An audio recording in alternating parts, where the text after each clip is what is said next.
This is the deepest, reddest pill of all. To understand women and how to deal with them, you just have to think of them as giant, fuckable children with tits. That's it. Everything makes sense if you just keep in mind that they're giant, fuckable children with tits.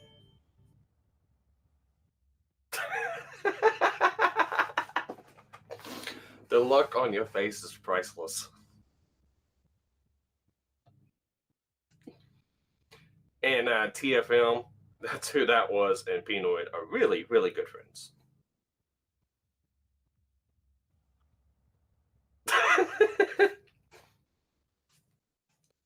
I think I might have broke Order. It's like that almost every other week. Just Control Alt Delete and you should be fine.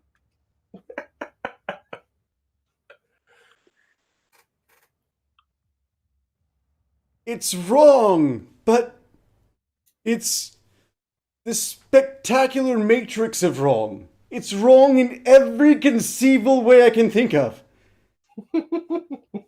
It's in some ways glorious, but wrong.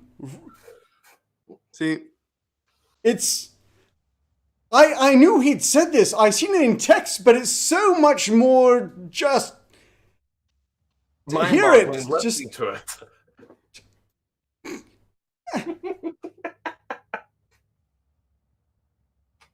No! It's just...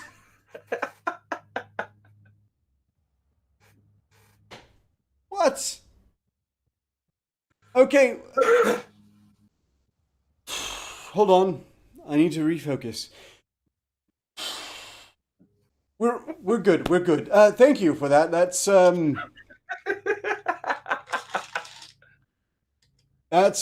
I'm pretty sure I've never made that face before. It kind of hurts.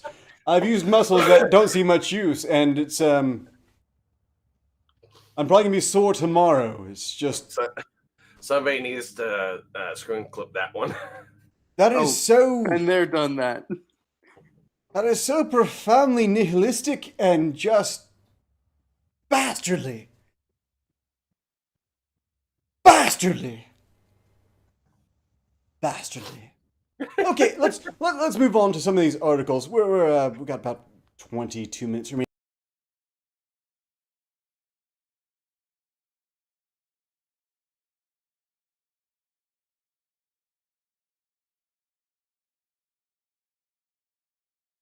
Hello and welcome. I had to find that. I had to share it since Akira was on last week. I will share that show in the chat for anyone who wants to go watch, go sub to Akira, and all those other good things. I am jumping into chat now.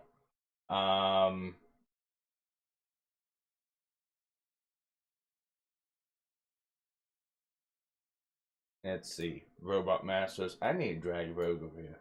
You're in the wrong chat, Rogue. Look, I can be in whatever chat I want to be in. Well, you're in the wrong one for it to be captured on OBS, so... Why would I care about if it's being captured on OBS?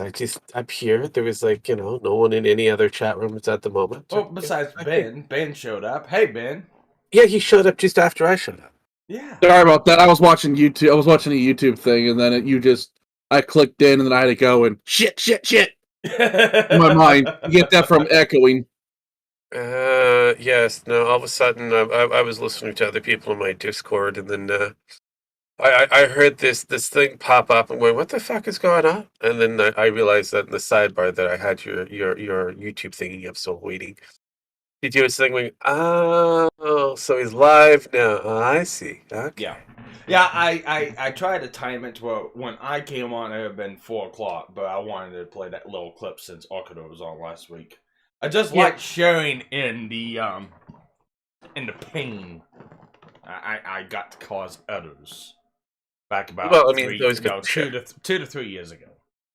I think that was done May 11th, 2019.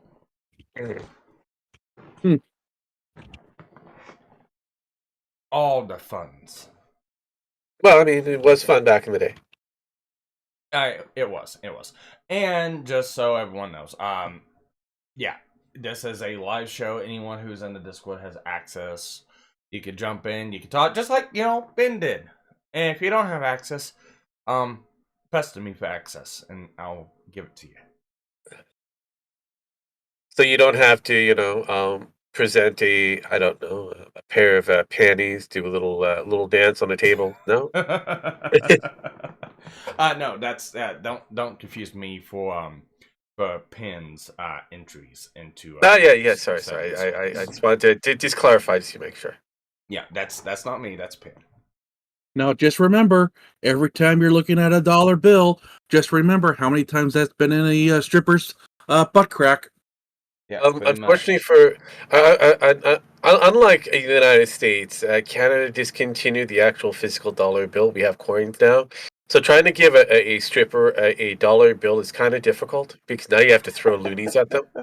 Yeah, but the problem is Canada has named their hey, their money off of like the Looney Tunes. hey, Yes, I know. they got change collectors, just plop it in the slip. That's true. They do have that.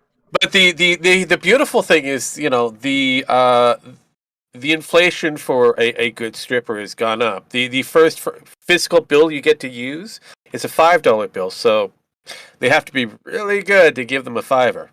Or they squeeze really, really hard so they don't have metal projectiles coming out.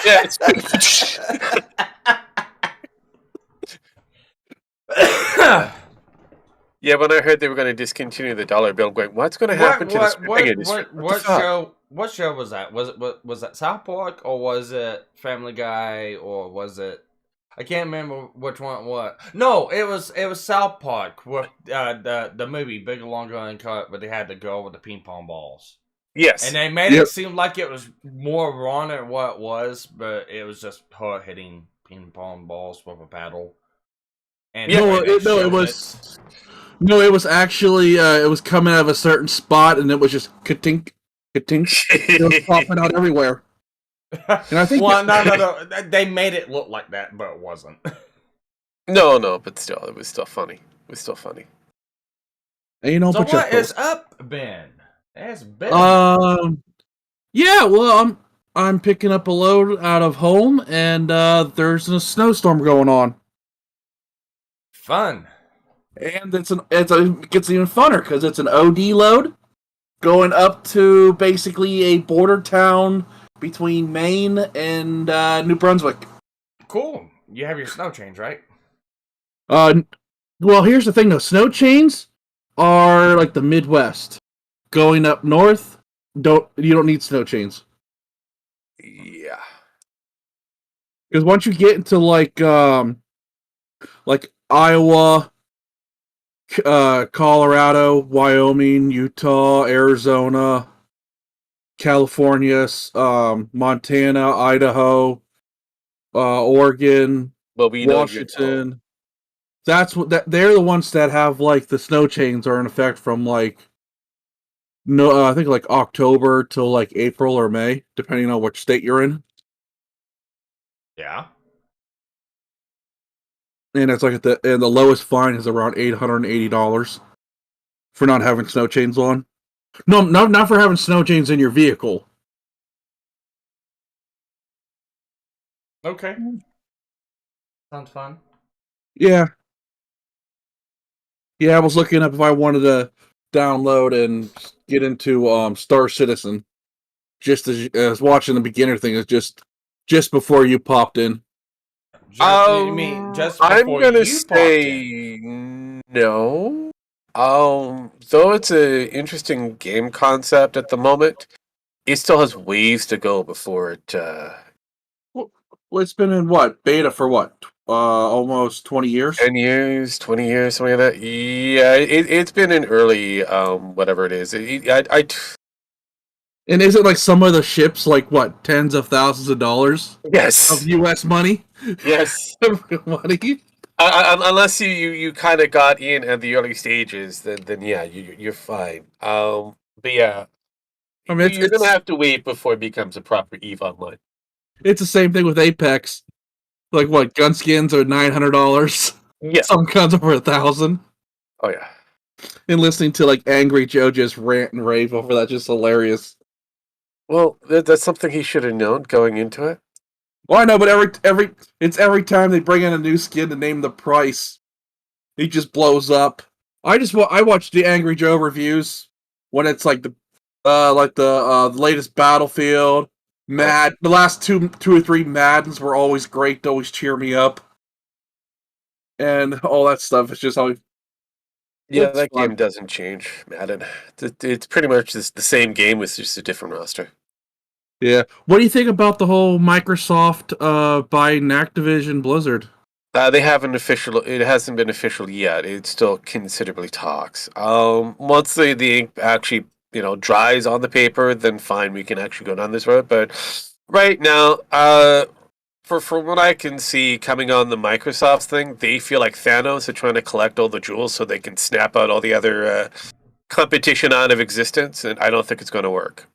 Oh, really? No, I really don't. It's really nice that they're trying to go for the subscription system, but with the issue that they're having with Windows being a big core factor, Windows 11 and that, not many people want to jump over to the Windows side. Okay. So you're going to see a lot more people probably transitioning back to Linux. Yeah, I know. I know Linus Tech Tips. I know he tried it, but I think he went back to Windows.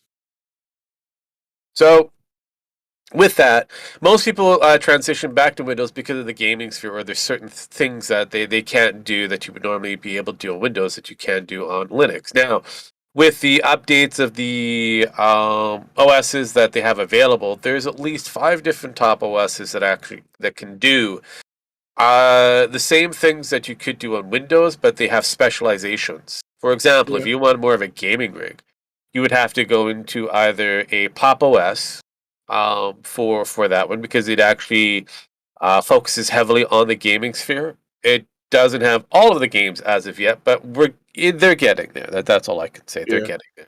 And because Steam is actually focused heavily in the Linux industry, a lot of their games have been solely transitioned into Linux-based compatible games. Okay. And since Linux did the not Linux, Steam did the Steam OS, the big picture, that's running Linux. Okay. So if you just want to run like Linux only, Steam's good for it then almost. Yeah, pretty much. And there's a lot of games that run very well on a Linux program, more so than a Windows program. So there's that.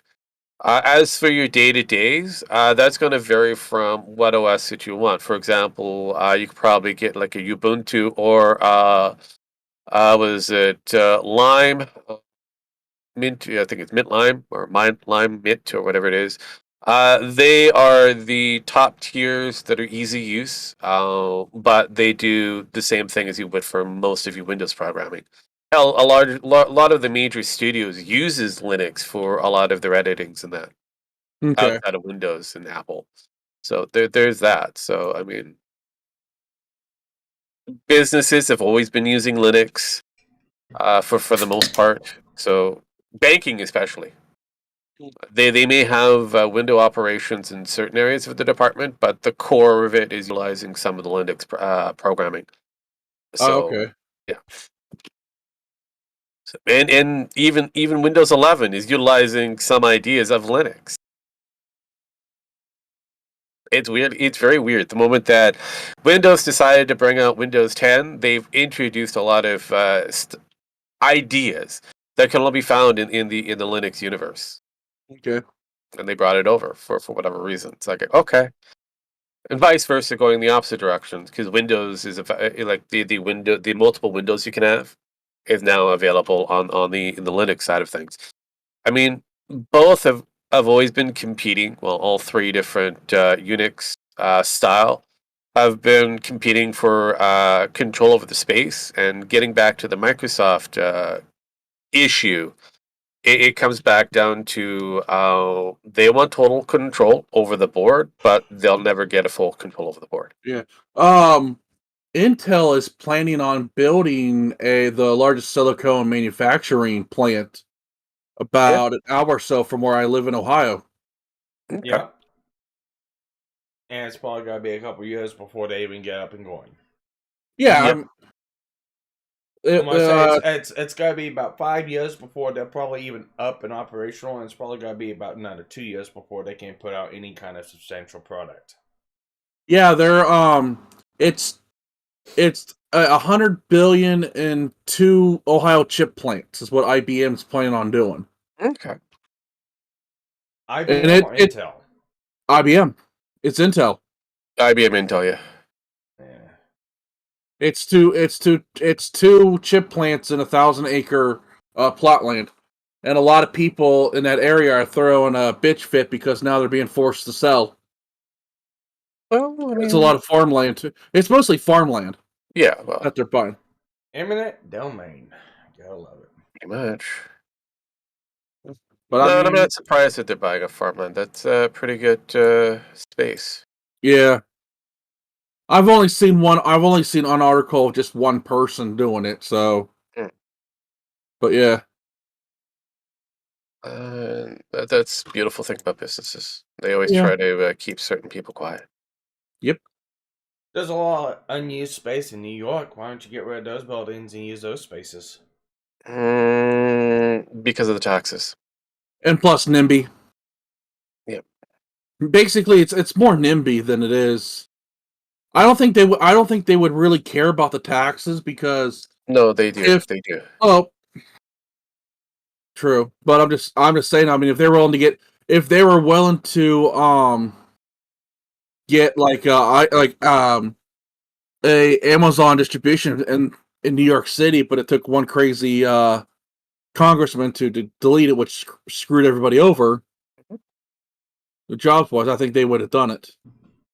They would have, but do you know where they putting that plant? What? Where I live.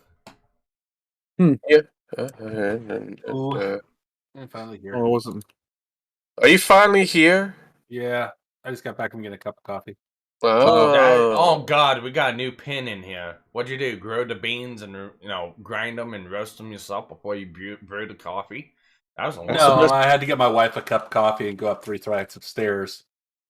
That's the best way to make coffee. Okay, so it's about a step a minute. Got it. Yeah, pretty much. Pretty much. Well, he had to, share the wealth. What do you think about the how 2022 is going so far? I mean, we lost Bob Saget. We got 2022. Are we still? I thought we were still in 2020. No, well, we're in 2020. It's Groundhog's Day, but the days do shift.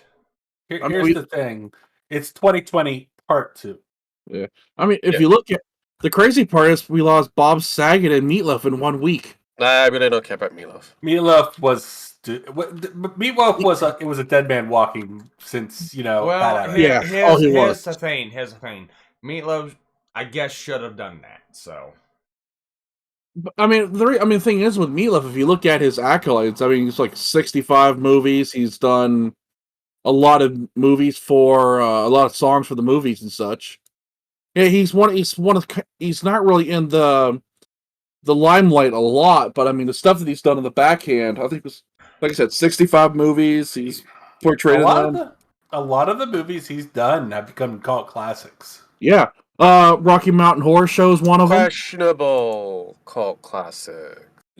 Well, questionable cult classics. Yeah. But The only true actual cult classic that he just happened to cameo in, technically, would have been the Rocky Horror Picture Show. He did Black Dog too. No one cares Fight about Club. That. Huh?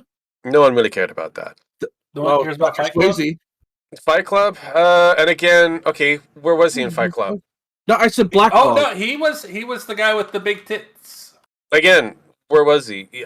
Most people remember either having. He was in the Cry Lab, and a lot of people remember. I remember him in that. I don't remember seeing him in it. He was the guy who was. Remember where he would go and he would cry. Again, Edward Norton and Brad Pitt were the only ones most people remember in Helena Carter.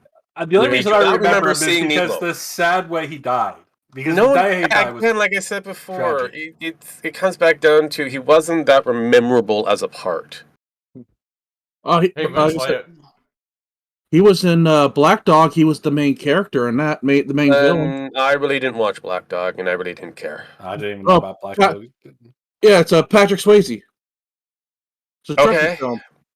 Yeah, he Don't played really- the psychotic fucking reverend, didn't he? Yeah, he was the Reverend. Plus, he was the one that owned the trucking company. Yeah. Was trying to stop Patrick Swayze. You- It had also had Randy Travis in it too. Do you No, realize? say he- Did you realize how popular that movie was within the large sphere? It's reason of why it made most people have forgotten because they don't even know it existed. Well, here's the thing. Yeah, it might have been forgotten, but it's remembered among people like Ben and myself for reasons. Yeah, within the minor trucking community, and unfortunately, you guys are a minority group. You guys think that whenever the trucks stop. I really don't care. Isn't that right, Ben? Yeah. Uh, Did you hear about the truckers blocking the entrance into Canada? Yeah. all the truckers basically they shut down their trucks in the middle of The border crossing. border crossing. The reason, yeah, you know what? Well, it's because when you go into Canada, from U.S. into Canada, you have to have vaccinated. But if you live in Canada and you drive into the States and you come back, you have to stop, quarantine for if it's 5 days or 2 weeks, 5 days, and then you're allowed to deliver the load. Mhm. The problem with that is that it's just a waste of money. Food spoils within 2 weeks. So. Well, it's not only that, it does a couple different things because one, Yeah. the truckers don't get paid unless they're driving down the road and stopping a trucker unnecessarily screws the whole fucking log up.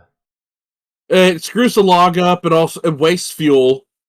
And even if you're, like I said, it's like what Sparky said.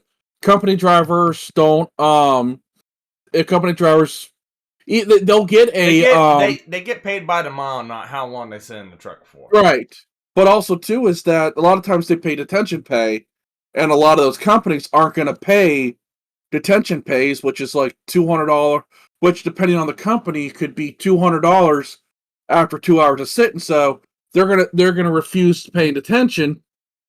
So you have a driver that's sitting in his truck for 5 days, probably can't even leave the truck to go to into the truck stop, can't get food. If he has to get food, he has to wait outside, go in there, and it's just a more money thing because within 1 week you could basically, instead of making maybe $2,000 a week, you're just gonna end up making nothing, and that's gonna put you behind every other week.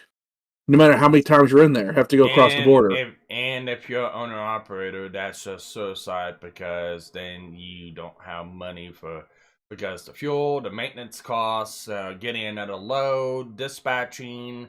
Because that can also fuck you on dispatching too. Because if you guys sit and wait, dispatcher's not gonna try to prioritize any loads to you. It's like, they're gonna be sitting there for a while, and you're just shit out of luck. Plus, two is if a company has to work by appointments only, you gotta wait 5 days, and then after the 5 days, you're probably gonna have to wait an additional day just to make it just to wait for the appointment to open up, if there's nothing available like that. And like what Sparky said, if there's nothing available after that, you're gonna have to sit, or you're gonna have to go across the border empty to get another load. To get a load, and then you have to come back into the same thing. Yeah, because a lot of people don't think about this. Backhauling empty. Yeah, that's the drivers driving miles, they're not getting paid for it because they're backhauling empty. And that's the thing is with me too, is that when I deliver that load to the very northernest part of New Brunswick, there's a 95% chance I may have to deadhead all the way to this Scranton, PA area just to get my next load. And that's like an 8-hour drive. It sounds like a New Brunswick problem. Mm-hmm. Well, it's actually in Maine on the New Brunswick side. It's going to an electric company right there at the border. Mm-hmm. Go on. That's an issue that's all over the country. Yeah, that's more of an East Coast issue for the most part. On the West Yeah. Coast, No, it's it's a not. No. on It's the an West issue Coast, everywhere. on the West Coast, it's a slight different issue. Well, see, here's the thing, Rogue. If you look, let me just explain something to you. Like the New England area, that's basically like your Western Pennsylvania, your New Jersey, all the way north. Majority of the times you're gonna get a load, you're gonna go in there. It's gonna pay great. The problem is that a lot of times you're not gonna be able to get a load. You would have to come out. It's the same way with Florida. The Panhandle of Florida, I could go to Jacksonville. I can go to any one of those any area around that on the Panhandle. I could go in, offload, reload the same day, and get out. If I go down to the southern tip of Florida, problem with me is that I would have to go all the way down there, offload, drive all the way back up, reload either out of the Panhandle of Florida, like the Jacksonville area, or I have to go up to Savannah, anywhere like in the Georgia. Shoot, I forget the states they're around the Panhandle, but I have to go up to there, and it's the same thing when you go when you go west of I-35. Loads are great going that way, but a lot of the times loads coming out don't. A lot of the companies don't. They stop at I-35 because it's not a good revenue stream for their drivers. Well, it's the same thing because I know a couple of drivers who drive for Landstar Ranger, and they do a lot of loads up like around Nebraska, California, Arizona, New Mexico, Texas, and they go cross country, and it's the same thing. A lot of them have to head back because they do. Most of them do flatbed loads, so it's delivering something from point A to point B. Right. Well, you gotta go from point B back to point A to reload, and you don't get paid for that. So it's not just a West Coast East Coast issue; it's an issue across the entire United States. It's still kind of really United States. Okay, cool, great, but it's still an East Coast West Coast, unfortunately. No, And it's it not. and yeah, it is because you have to remember which side are we getting the actual products from? No, Where everything being shipped from? no. It's no. You're completely missing the point. You're talking about like coming from ports and shit like that. I'm talking about just like in transit deliveries. That's the same thing. If you gotta haul a load back empty or carry an empty van back or empty trailer or even bobtail, you don't get paid for it. Okay, No, you great. don't. Really don't see a problem here at this moment when it comes down to transportation for supplies. I understand on the business aspect for a driver and that great. It's an issue, but that's something that you have to deal with your business. Right, and the thing is too is that for me, I hate taking a load from from like I've taken a load from Staten Island all the way over to Tacoma. Took a whole week to do it, almost a whole like 5 day trip. Within that 5 day trip from going from point A to point B, I could have had 3 loads. I could have delivered 3 loads, picked up my fourth for a Monday delivery, and I would have made more money doing those loads east of I-35 rather than going all the way over to the other side. Mhm. Plus, the thing is too is that I can pick that load there. I think it paid about $7 a mile. When I picked up the next load out of that same area to go back into my normal area, that the load coming back paid about the best I can get was about $3.50 a mile. And it's just going that far, the main things that are going to kill you. It's not just the time, but it's just the way fuels are. The average amount that I have to pay to fill up my truck right now is between $4.50 to like $5.70 for a full tank. That's filling both tanks up. And you figure, I'll get like a fuel surcharge of something of $600 or $700 for that whole trip. And it'll take about 3 tanks to fill up.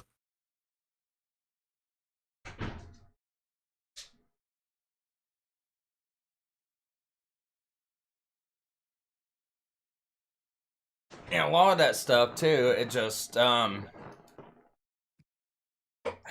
a lot of times drivers will have to pay for fuel out of their own pocket, especially if they go over that fuel surcharge too. Yeah. And unfortunately, that's not reimbursable. I don't think it should be reimbursable. Again, that should be within the business structure that you guys work for, contractor-wise. That should have Yeah. been part of the negotiation. Well, no, it's not. That's company No, it's driver. No, it's the same thing even with if you're going through a broker. Yeah, it's the same thing if it's a company driver or you're owner operator. You got so much money to go for fuel, and if there happens to be any kind of interruptions, like okay, you break down or a tire pops, or you gotta get towed in, stuff like that. Towing is a whole different pay thing. That's a whole different pay frame, but it comes on the fact of unless the load gets transferred. Yeah. If the load gets transferred, then it's a whole different thing. If the load doesn't get transferred, all that's stacked onto the driver. Yeah. So I mean, it's all I hear is a poor business structure. Yeah, I'm not denying that. That's kind of the point what we're talking about. I think it was before the 80s, before like the 80s or 90s, it was unregulated. It was a lot more it wasn't the government that never stepped in. It was more of like the trucking area had their whole hands on it. And then once regulation came in, the government started stepping in, it just went down from hell. Because in the 1980s, an average truck driver would make about $100,000 a year. Once regulation started kicking in, it went from $100,000 a year to now it's averaging $40,000 to $45,000. And now you have a bunch of these like people coming in that want truckers to have the trailers to have like a guardrail system so no car can go underneath if they run a red light or if they lose control.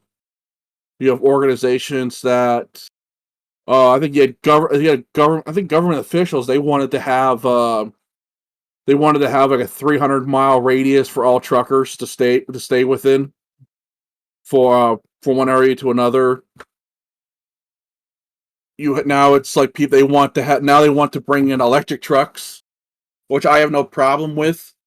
But the thing is that it's just the fact that if that's what they really wanted, they could have the infrastructure on the interstates and byways and back roads and such. It's not going to handle the extra weight. Because when you go to electric trucks, you're looking at a total truck that's going to be going from around 80,000 pounds to around 100,000, and a lot of these back roads, cities, bridge systems will not support it. Plus, the fact too is that how many of these electric truck stops are you going to have? Recharging stations are there going to be, and where are you going to put them? Now, obviously, it's going to be on the side of the road all over the place, but when you have, like, I think in Interstate 10 and Interstate 40 and 8, I do believe the Navajo Reservation runs all completely through all those interstates. And when you is the Navajo Nation going to allow a I-80 style truck stop to be built on their property just to have all those electric trucks come in? Plus, how are you going to power those electric stations when it's already proven that, like in what happened a couple years ago, I think it was 2019 with the deep freeze that Texas had, to where the cold weather was basically freezing the wind power, the wind panels. Well, it's not only that. It was fucking everything. Well, it was, but it's not only that. You gotta look at how much power it takes just to power one of those trucks to recharge it. That's what I'm getting at. Yeah. And those trucks. I don't know. Will put such a fucking drain on the grid during the summer. Oh, fucking California's gonna burn up simply because.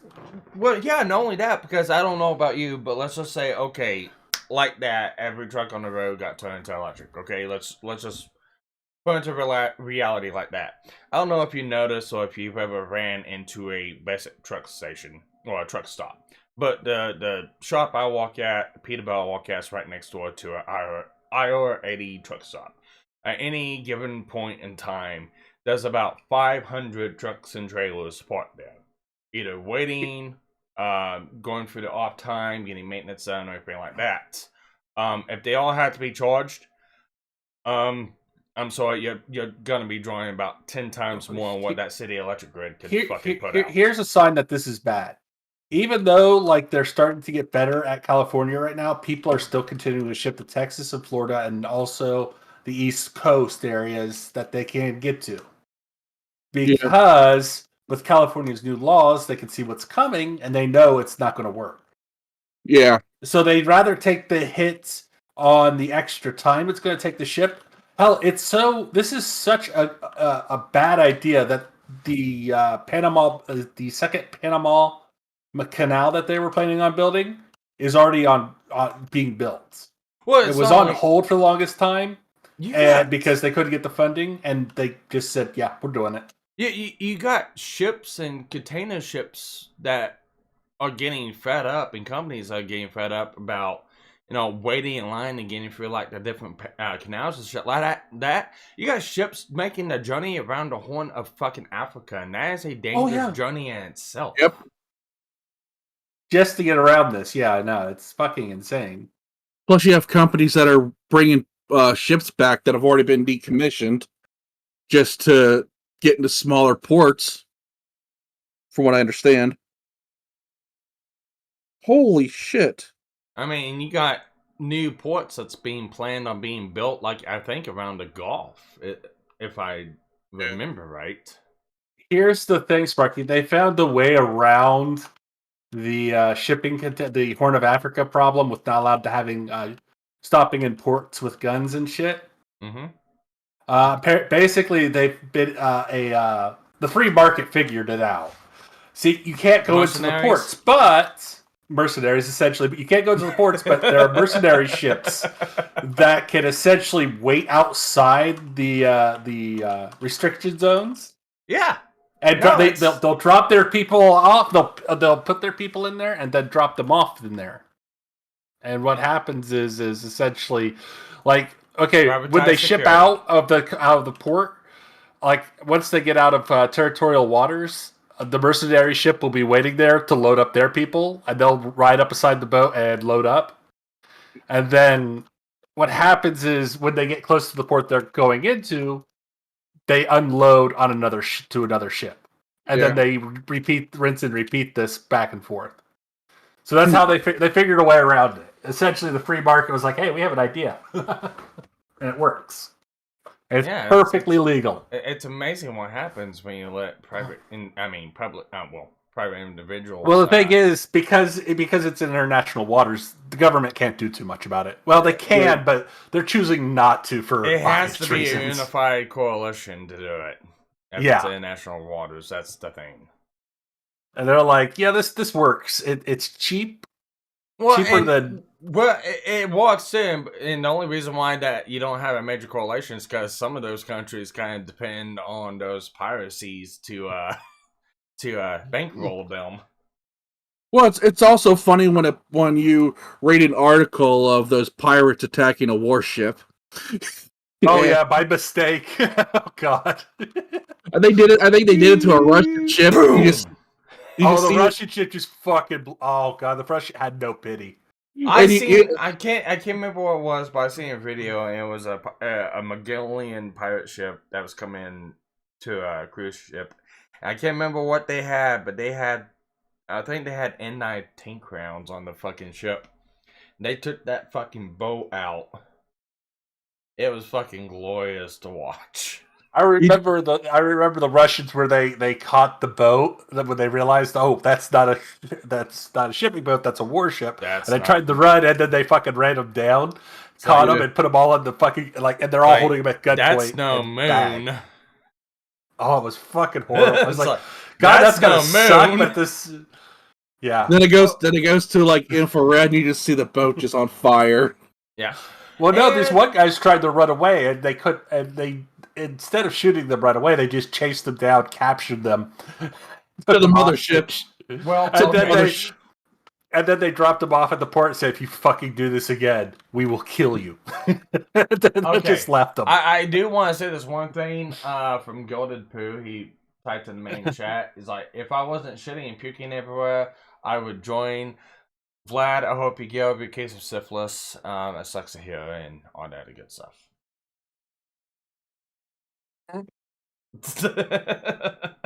There must have been some bad poontang. Something, I don't know. Syphilis is a wild ride, apparently. Yeah. Weird wild ride. He's dealing with some rot gut or something.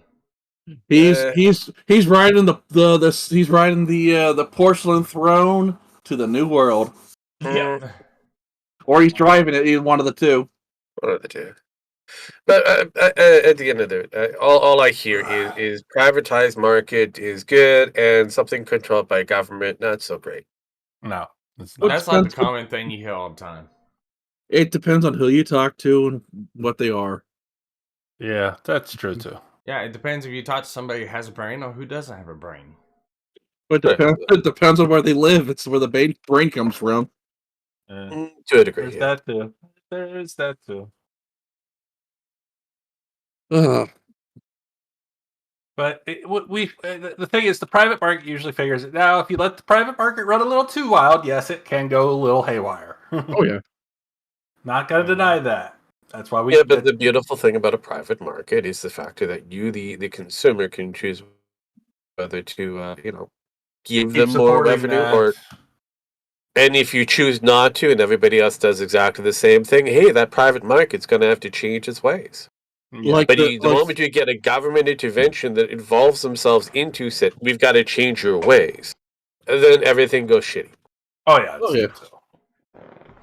You just use the government to threaten them with that. You don't use the government to actually do anything.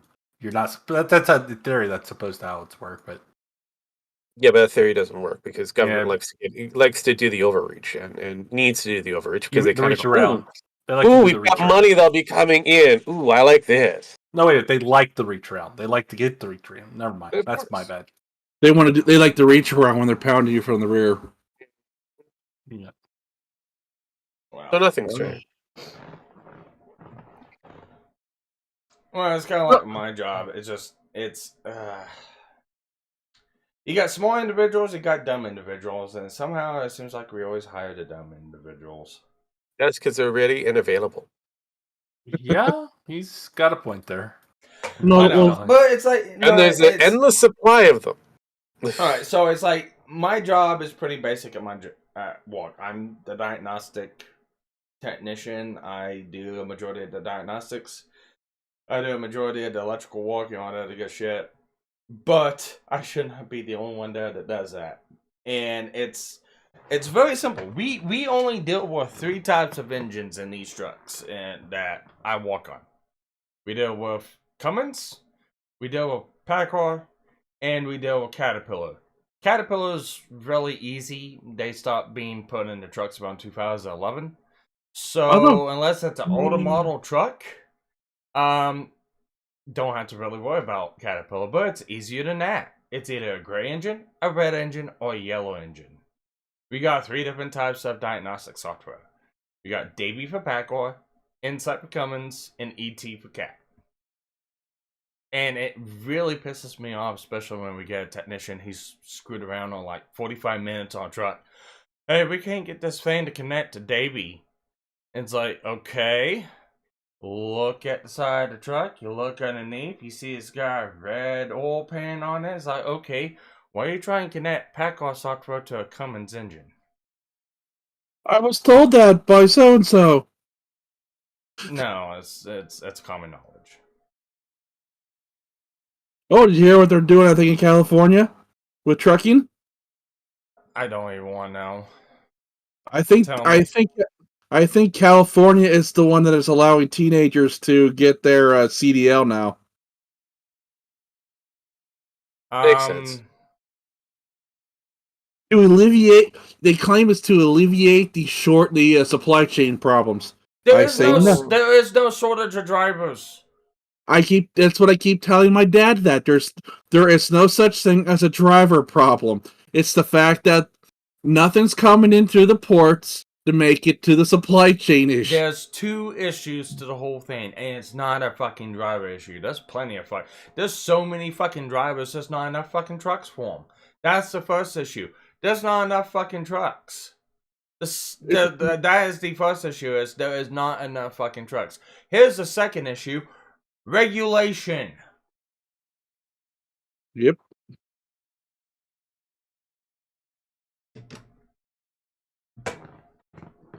You gotta shut down fucking trucks that are sidelined in the central states and in the eastern states. That can't go into the western states because they don't meet EPA regulation. That is more than capable to run those fucking loads. Yep, and those pre-emission trucks are probably going $100,000 right about now. Oh, Nope. come on, but the Green New Deal. Nope. We sold at our dealership, because we had a couple of them. We sold a 2007 379 Peterbilt. Yep. That had 300 million miles on it. 3 million, not 300. Well, not 3 million miles. Which is doable. Yeah, 3 million miles for damn near $250,000. Yep. That's fucking ridiculous, because that's more than one fucking brand new truck's worth. I went and redid the lease on my truck that I'm leasing from my company. Last year, it was $120,000. For 2019, I released it. It was $120,000. This year, I released it. They said at the point it was worth about $130,000. They said prices have gone up. I said, shit. I'm basically paying the same amount for what I was paying last year for it. It's just surprised me how much things have gone up. And now I'm reading that that a lot of these dealerships, like where you're at, may not have brand new trucks coming. Oh no, it's so the way the market is right now, it's exactly like that. You are put on a rating list. The rating list right now is about a year and a half out. Yep. I think it's always been like that, right? No, it's only been like that in the last year. Because beforehand, Okay. we used to have brand new trucks on the lot. Because what we did is we would custom order trucks for customers to come in. Like we deal with a lot of big fleets like CFI, Prime, DMT, and a couple other ones. No Swift. Huh? No Swift. Dave actually went to Freightliner. Oh, that's right. Yeah, they went to the new Freightliners, but yeah, that's another story. But we would custom order trucks for these companies all the time, and while we would custom order these trucks for these companies, we would also order in 20, 30, 40 trucks, just some plain Jane, some different makes and models, some different colors, some with more bells and whistles than the other ones, and we will keep them situated and located on the lot and the facility to be able to sell. We don't have that no more because the factory has told us that we can no longer just order trucks to keep on the lot for people to sell. If they want a truck, they've got to make it. They've got to order it. So an individual's got to come in and request a truck to be built and sold. Okay. Now, is Volvo? Are they still on strike, or did they finally get that figured out? I don't know. I don't know either. I knew they went on strike, but I don't deal with Volvo. I don't like Volvo Mac. As far as I'm concerned, I hope they stay on strike and they go under, because those are some shitty ass fucking trucks. Wasn't also like Peterbilt or Kenworth, weren't they also on strike? No, Freightliner is. Oh, Here's a story for you. We had a semi truck lot up here we're in Ohio, right not too far down the street from where I live, and they went out of business. Guess the reason why they went out of business? No trucks. No trucks to sell because when they first opened up, they had 300 trucks there. Like I think it was right before the pandemic started. Mm-hmm. And then they were like sold out, like I think 6 months later, because everybody was scrambling to get trucks. Oh yeah, no, and that's the thing. And there's a lot of people scrambling. If it's a pre-emissions truck, those things are like fucking gold right now. They've been gold. No, they tripled in price right now. Yeah. Oh yeah.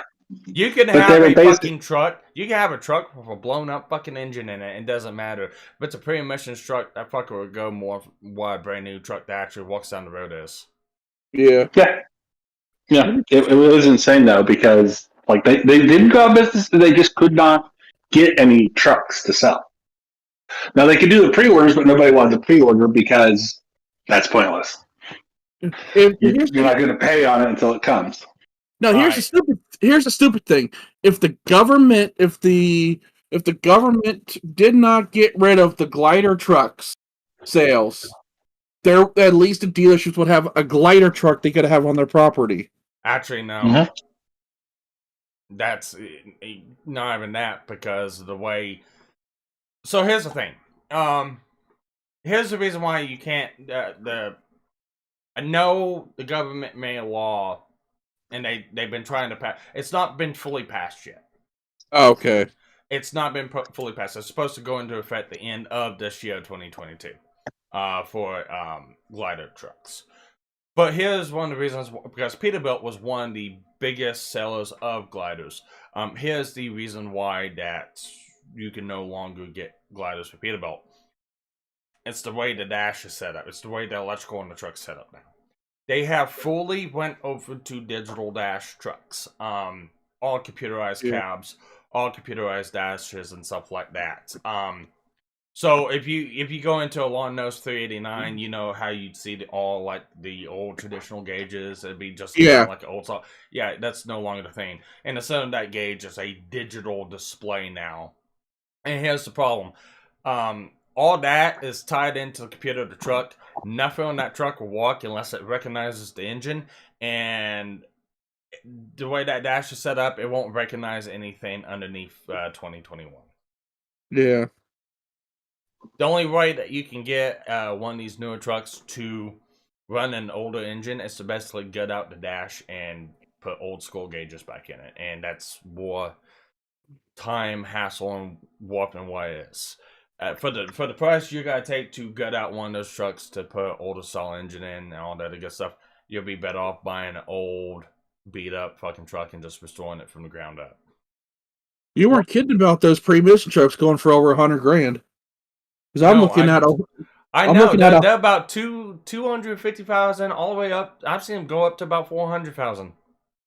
Because there's a guy here selling a broken truck, pre-emissions, I believe, for $75,000, but it's broken. He's even said it's broken. You gotta get it fixed. You want it. And the thing is, he's lowballing that one too. Probably because he just wants to get rid of the damn thing. He could probably put 125,000. It's been stuck in his yard for a while, so yeah. Right. He could probably put 125,000 on that fucking sign and get it. You just had to advertise it. If you advertise it locally, no, you won't get. So you advertise that thing where somebody like in the central states can see it.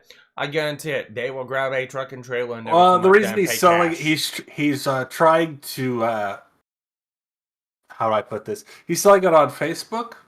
Ooh. But he's on Facebook Marketplace. Yeah, Marketplace. Yeah, if you look on the Marketplace, there's a lot of weird shit on there. Oh yeah. But the reason is because if you try to sell it online or advertise it, the government wants a piece of it. Then.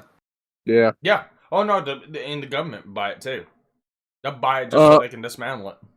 No. What I mean is, they want to tax the shit out of you for selling it. Something that you've already paid taxes on.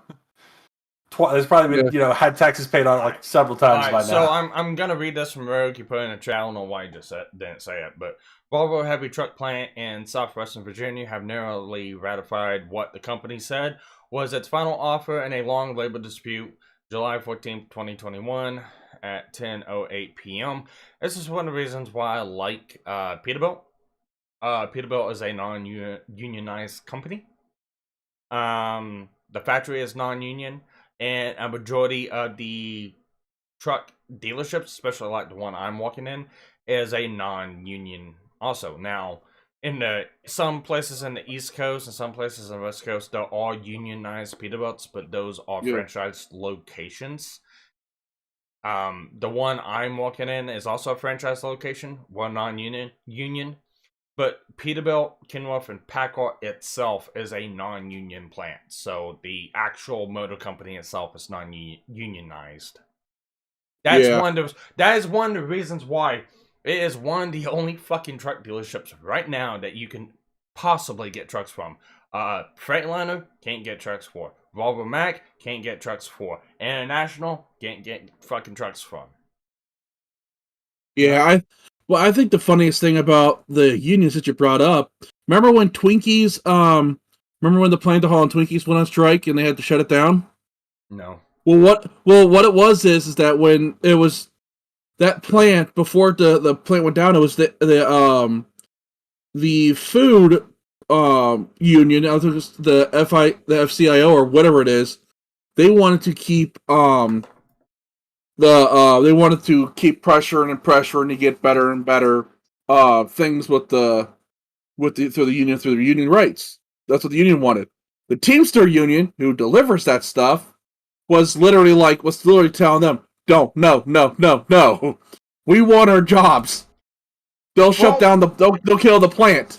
Well, it's not that. We kept on thinking they would, because they'll keep the plant going. It's like, no, they shut down the plant.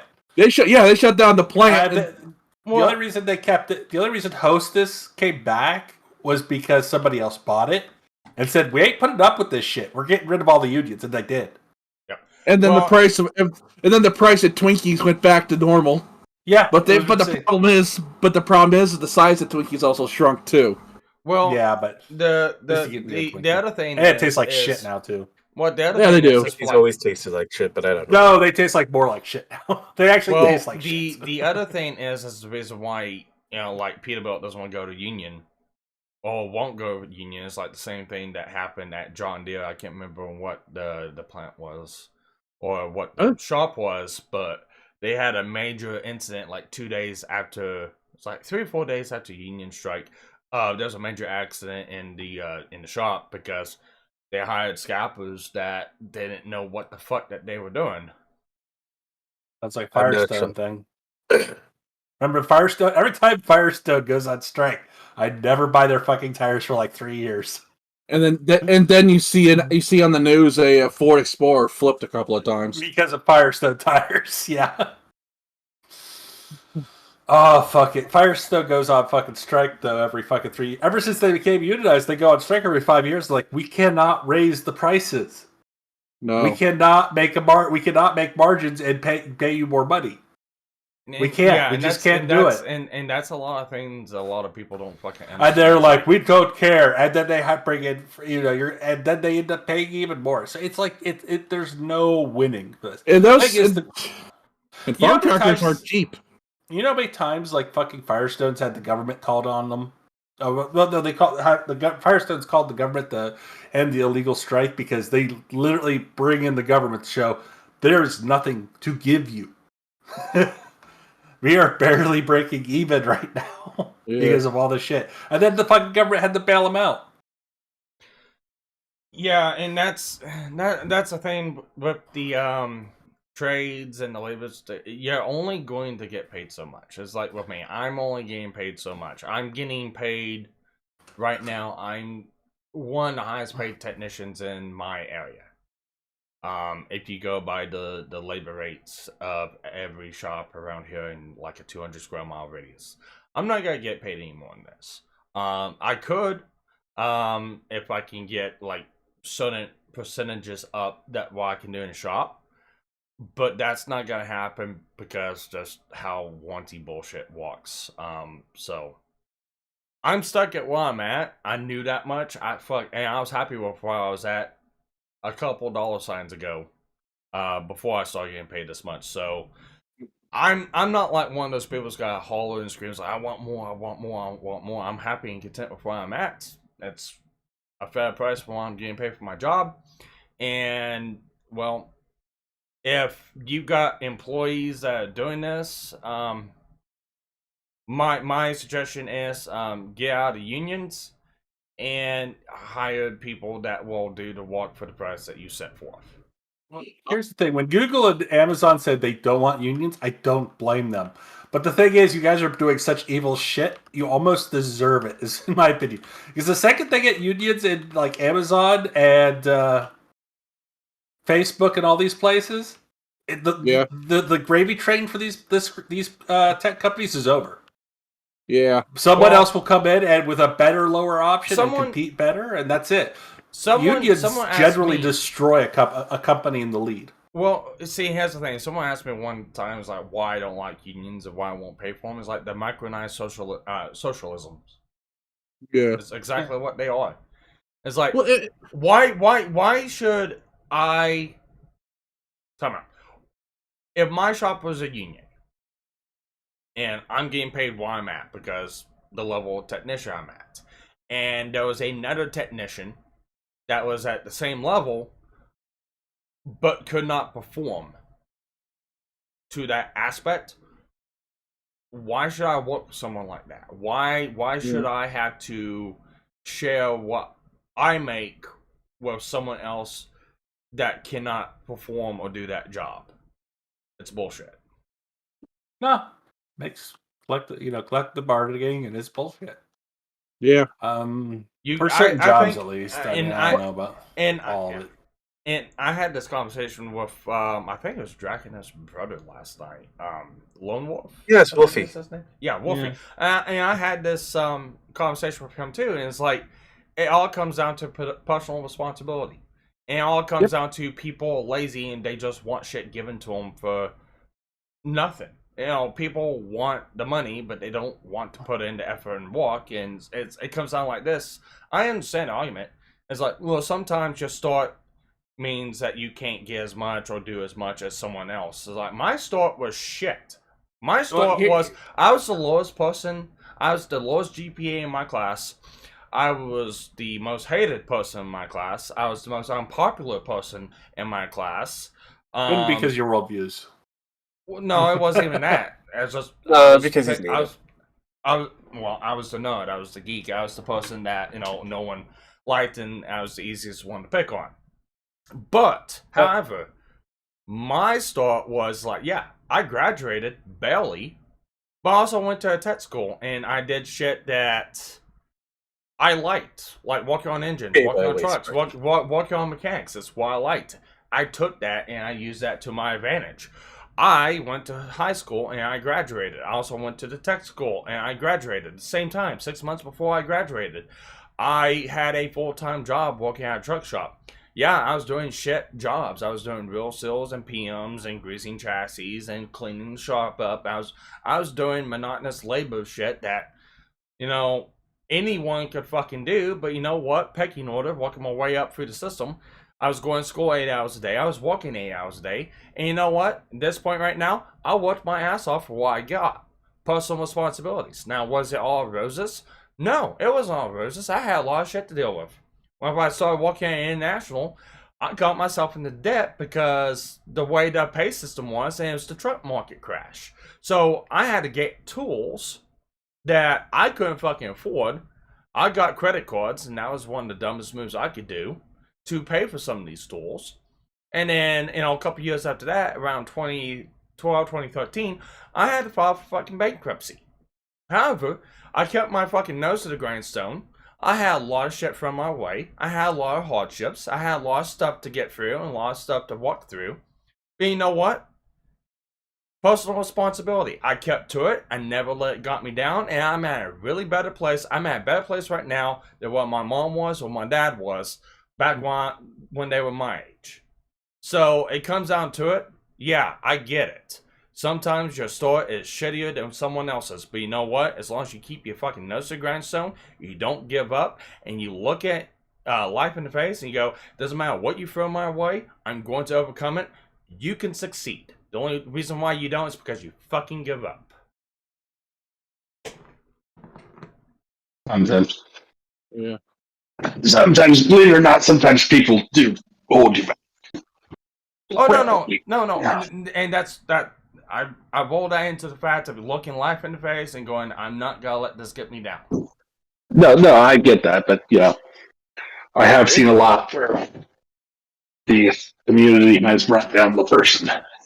Oh no, and I get it. It's rough. I've had people do the same thing to me. I had a manager that I worked for when I was at Petro. Do the same thing to me. And you know what? They held me back too. They tried throwing me down the fucking ladder several times. They tried holding me, back at International and at fucking Petro. And you know what? Yeah, I got fired from that job because I refused to put out shoddy ass work because a customer complained. Yeah, I got fired. I got blamed for it. Yes, I had a black mark against my record for it. But you know what happened? 6 months after that, that black mark got removed and that manager got fucking fired.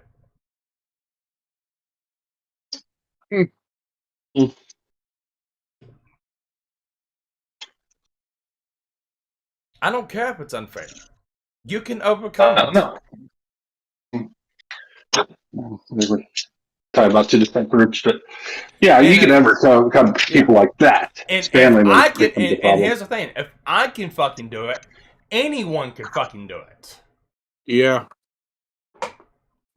I know if I got a friend of mine I went to the career center with in our area. Right, and after we graduated, I think he's now been divorced twice, got 6 kids, and he's got a DUI. He's rolled, I think, 2 trucks. So if he's a trucker, so he rolled 2 of them. One was a straight cab, the other was a semi. Back in the trucking industry, I don't know how he's doing it, but he's doing it. And yeah. Hey, I'm like, and time out. Let me say this one other thing too. For Winslet in the chat. 1, yeah, I make 2 times that. But 2, there is a black male that works for me that makes the same amount. Oh, come So, on. no.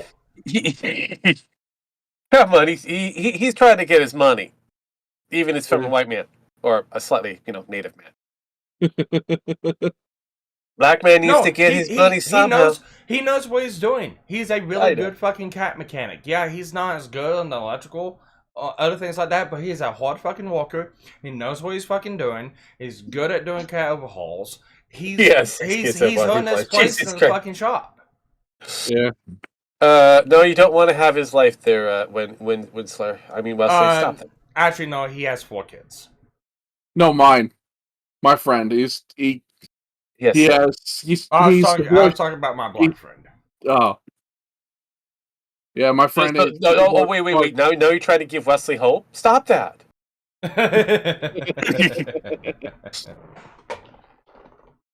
You do not give him hope because, we all know that life is just simply going to take it away from him for being a weeb. Yeah.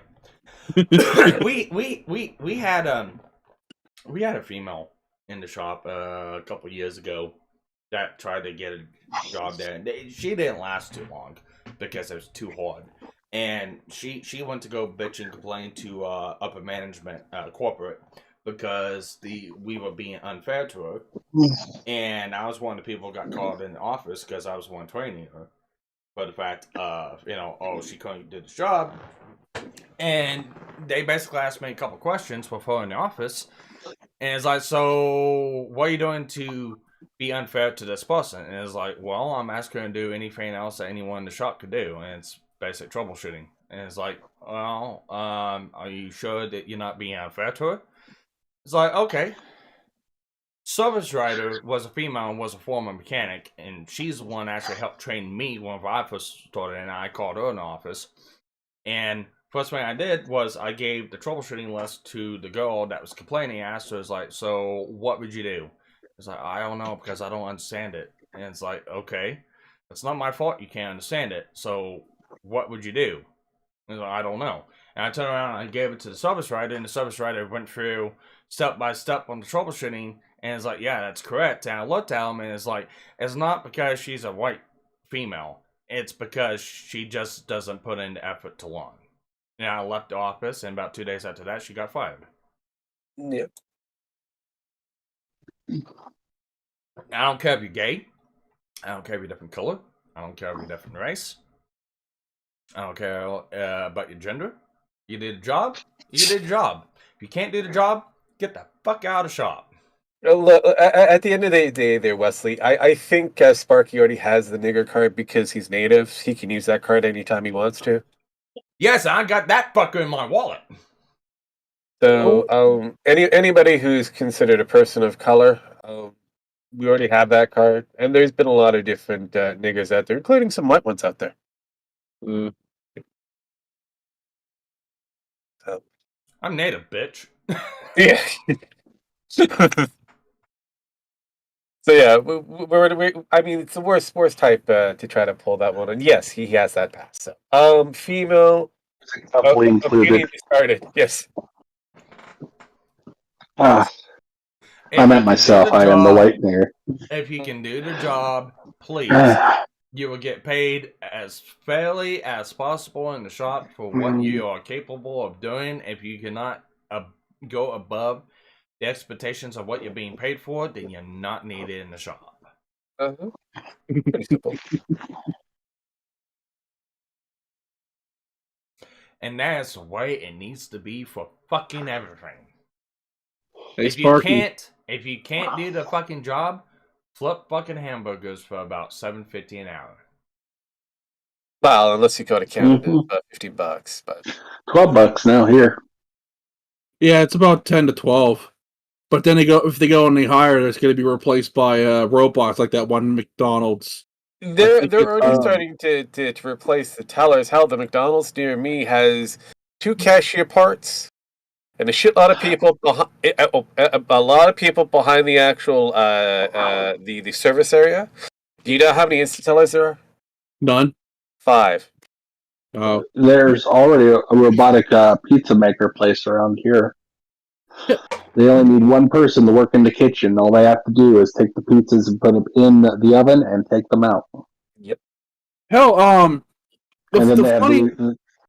Yeah. Go on. The funniest No, go thing. ahead, sorry. The funniest thing is that a lot of these restaurants, a lot of these fast food chains that are putting in these kiosks to help with like making your orders correct and everything else throughout the whole pandemic. They could have kept those things going. Would have been a lot easier. Could have had all the staff in the back working, making the sandwich, making the burgers, everything great.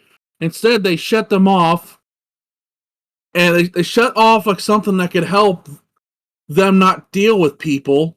Instead, they force people to walk up and do face to face. That's individual businesses. They choose to do so many stupid things. Well, here's another one. Like in my local Walmarts, they replaced all of the cash checkout lines with automated tellers. There's only like 5 actual cashier tellers, and maybe only one of them's open at the time. And one of the major bitches I get is I always get my fucking receipt checked at the door. This is bullshit. They don't trust me. They need to bring the fucking tellers back in. I'm sitting there going, I do remember about 5, 6, 7, even 15 years ago, I can go fucking for one of those checkout lines and have somebody ring me up. I still get my fucking receipt checked at the door. So quit your bitching. Nothing's changed. That practice hasn't changed. Well, look at yourself, Sparky. That's why they check you. You just look suspicious all the time.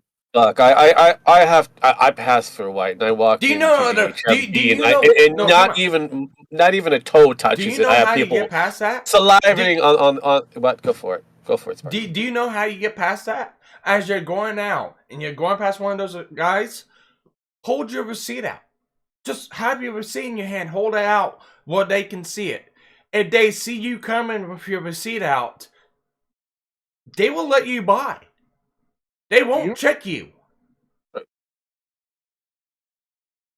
It's a tried, true, tested method. I know. I've done it several times. I'd hold my receipt in my hand, go out the door. all right, have a good day. They won't fucking check it. However, if I don't have it in my hand and I'm just walking out the door, they will stop you every fucking time. Well, that's part of the requirement. They need to do it. If they don't see the receipt, or if the receipt is not visible, or if you're not playing with the receipt to look at it. Yeah. You have to have that receipt in your hand in order for you to leave. And So I'm sitting there going, it's like, what is the bitch about? It's like, quit bitching. All right, you've got to do a little bit more. It's like, it pisses me off. It's like, why bitch about the automatic tellers? They're nice. You don't have to deal with a dumbass behind the fucking cash register. You just got to deal with yourself. You got to go in the store. It's like, well, they don't pay me to do that. It's like, yeah, they don't pay you to go in the store to pick out the shit you need to fucking buy either. Are you that fucking lazy? Yeah, for some, yes. Yes, they are. Yes, I am. I want to beat the fuck out of those people. Well, think how easy I it mean, is you to pay for could, but something. it's not really going to achieve much. It'll make me feel better, so it doesn't matter. I guess we can give that to you. Hey, if I don't talk for a while, I'm gonna be going to get my pizza. I'm just waiting for it to come to the house. So I'm gonna get up to the you're door. at the So I'll be house. back. Well, at least he's not waiting for it to go to the truck. Yeah, I'll be back in maybe 10 minutes or so. Okay. But no, So what we should see? What should we talk about? His why he's got his back turned. See here, he probably has to have that male prostitute removed because he's stinking up the place. You just never know. You can only hold them for so long before they start smelling. All right, but besides from that, does anyone else have any topics? Topics? I got lots of topics. Where do you want me to begin? I mean, realistically, right now, The Russian roulette. Pick one. Oh God. Okay, so right now within the Disney universe, I will call it that way for now. Within the market, apparently, rumor has it, innuendos in that, that John Favreau has the ear for the one of the major heads in the television market, which controls what we see mostly in Pixar, pretty much everything Disney, including what goes up on the shelves. Meaning that he has the ear to one of the major bosses, and somebody like Kathleen Kennedy couldn't even get that. So, there seems to be a massive change in a direction. It's just slow and easy. With the new chairman that we have, Susan, yes, another Susan, she's taken over, and she's already put down the pecking order that it's about the customers and not about the feels. Okay. It should Yeah, be I interesting to wondered see when what's that was going coming. forward.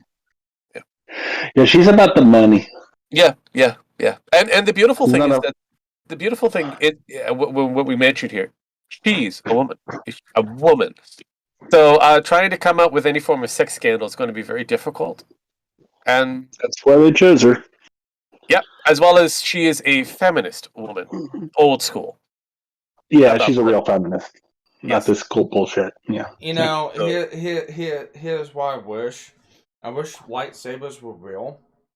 And I wish she would fornicate herself with one and accidentally hit the on button. Well, yeah, no, it's very fascinating. Going forward, so yeah, I say within the next 5, maybe 10 years, we'll see a massive reconstruction within the material that we're going to see from Disney. They'll be focusing mostly on the Parks and Rides division, moving over into the television department. So as long as John Favreau has the ear of marketing and distribution, so yeah, I say within about 5 years, we should see a massive.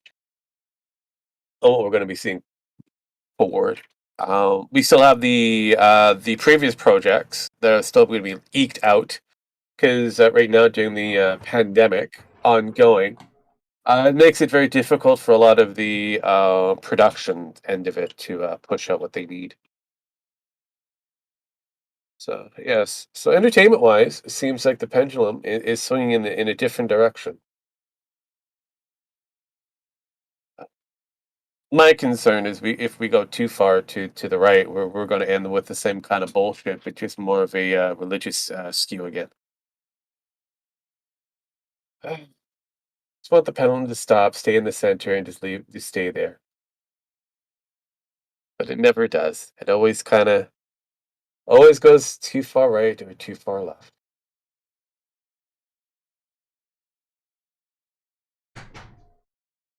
I have a good concept. Mm, Let the pendulum stay in the middle. Yep. Put out both styles of content. And you publish what makes the most money. Makes sense. That would be, However, capitalism the on left the highest doesn't level. want. Here's the problem: the left doesn't want that because nobody will buy their shit. Well, not a lot of their shit. That's the big thing. There has been a quite unique lefty leaning stuff that people have purchased and appreciated, and others not so much. I mean, when you look at progressive movies and television shows, there's quite a few out there in the market currently that are very popular. So, I mean, it can be done. Like, there's a lot of really very what is it strict religious type materials that are out there that have been able to meet market and be somewhat popular. Okay. Well, I can say this much right now. I just got done uploading 10 episodes to STC Watch Club. They have all been tagged, titled, thumbnailed, and scheduled. Nice. So basically content until the 4th of February. I see. I just gotta go through and schedule all of that through Facebook and locals now. Which Yeah. I don't know. I'd go through and look through locals, and I don't see any clicks or shares. Locals is a really nice idea. It doesn't have enough people invested in it. It's another one of many multitudes different streaming services out there. For example, you have I've got BitChute, 2 you have members. Facebook. I've Yeah, got hey, 2 so- members on locals, but that's it. But none of them look like that they've been interacting or doing anything with any of the links. So I gotta say that probably 2 people within my own circle. Close. Facebook, I've gotten some clicks or some tags, but I mean, like 2 or 4. It just depends on what video and what movie. Yeah. And then sharing it on Twitter, I'm getting a lot of. So I'm not getting a lot of likes or retweets or comments on them, but I'm getting a lot of click activity, according to what Twitter's saying. So, Yeah, no, so I'd probably say you might be best still continuing with the Twitter sphere because again, it is still something that to redirect material. It's Twitter was always designed for advertisement for the Yeah. most part. Unfortunately, and because of go ahead. well, and see, that's the thing is like since Twitter is not I can't schedule anything on Twitter. I do massive dump. And the way that I've been doing is just like massive dumps on Saturday. So after Yep. the week 1 of the shows go through, I just do all my uploading on the Twitter with all the hashtags and stuff like that, and I do that all on Saturday. Yeah. So I No, know it kind of hurts and hinders for the fact of yeah, like the first video of the week, then it's like 6 days later, and then the last video of the week, like Violet got in, it's like a day later. So it would kind of hurt a little bit, but at the same time, I'm relying on Twitter for the searches on hashtags, not for the relevance of it. So that's doing it on Twitter that way. It's not like okay, I'm waiting for YouTube's the 24-hour rule on YouTube. It's not like I'm doing that. It's a secondary source outside of YouTube that I'm counting on somebody looking up this hashtag and finding it. That's it. Yeah.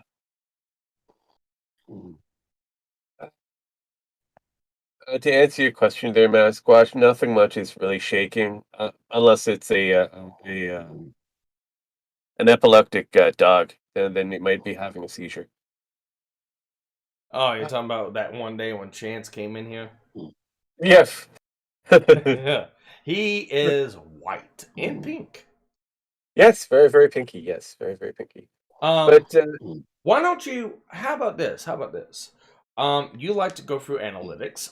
How would you like to pull up STC Watch Club since you've got the back end motions of that, and you want to just give me your first impressions of so far in the last 2 weeks of Let me clicks do and that. shit I'm like just that. kind of fixing shit in my while we're talking and chilling. I'm just trying to play around with the XSplit and OBS and shit like that. See whatever I can do. So let's I see. got you. YouTube's okay, and then I want to get into SCT. Come on.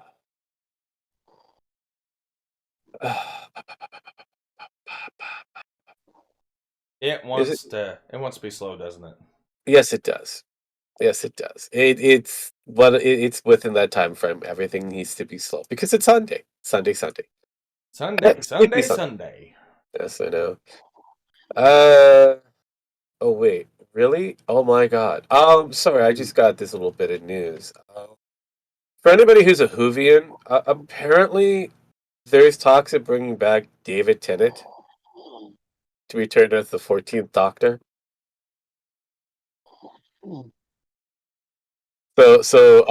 Yeah, no, wow, that's impressive. Okay, don't know if that's a good idea, but Is sure, why not? Jim Max snoring? Yes, I believe he is. Yes, I believe he is.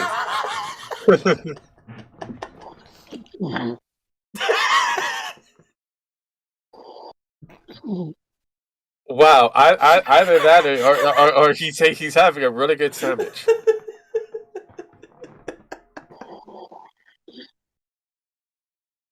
Wow.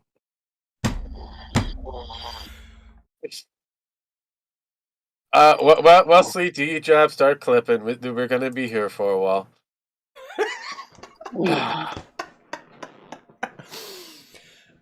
Wow. Okay. I could see me passing out like watching Aliens, eating popcorn because it's like late at fucking night and I just got off work outside. Yeah. But this is in the middle of the fucking day on Sunday. Well, And okay. he just got coffee. Of course he did. Grandpa, no. Yes. Grandpa Jemux, no. Oh, the only thing I can actually say is sleeping pattern is all over the place. So it is one of those weird ones. I'm just sitting here listening. It's like, what is that? It's like, At first, I was kind of snoring? going, "Who's eating? Is somebody eating?" As I'm trying to find things. Yeah, Ah. we still. Well, He's you know out what I'm gonna cold. do? Yes, I'm just gonna go into the chats that we did so I can get this running. Let's see here. Wow. Ooh, Jesus Christ. Okay, cool. Oh, you're definitely want that conversation. Oh, Jesus Christ. Ah, fuck me. Winslow, I want you to cut this entire section of him sleeping out. Oh, Jesus. If you can. What the fuck? Who's sleeping? It's Jim Max. Is he fighting a bear? I think he is the bear.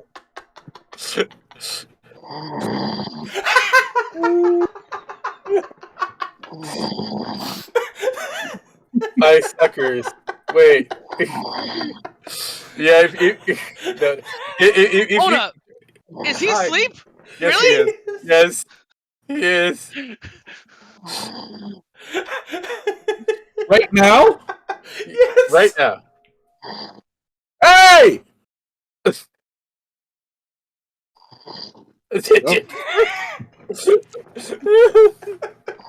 I love it.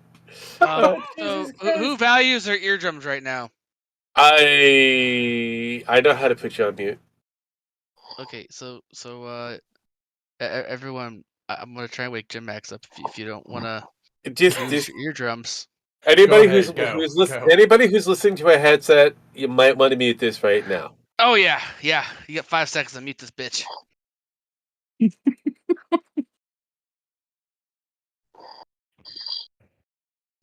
Let's wake up! Fuck. That did work. We didn't hear anything. Yes. You know what? Somebody needs to go find his house and hit upside the back of the head with a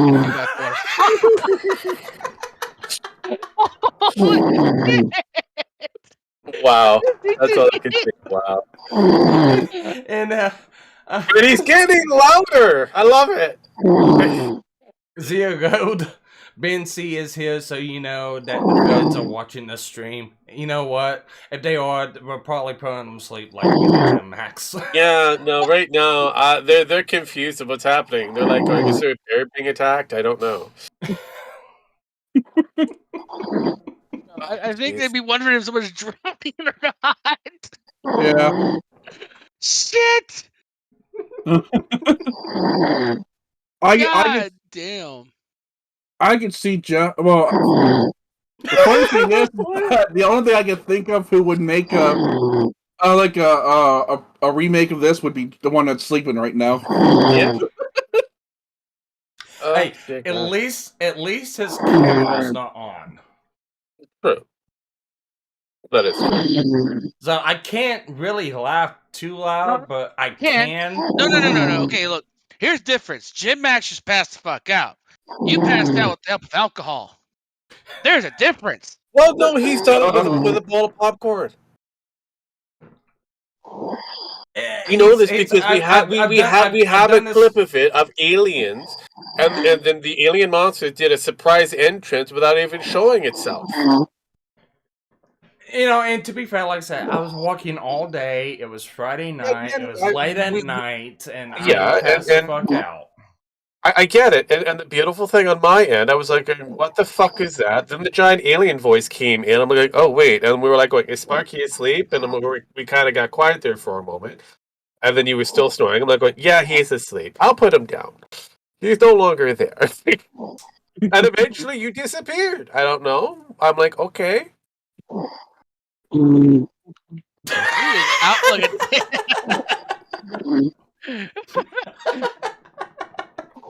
shit. This is turned into a SMR stream of Jim Max snoring. Yeah, pretty much. If people really like SMR, here he is. I mean, Anybody got soundboard? Yes, I do. That's why I got Wesley doing clips, so I can borrow it later. You know we're going to remind Jim Max of this later, right? Oh, yeah, indeed. I have to be honest. This is the first motherfucker I've ever seen that just like zonked out. Yeah. He's not just out. He is gone. Chainsaw through an infinite log. He really does sound like he's chainsawing right now.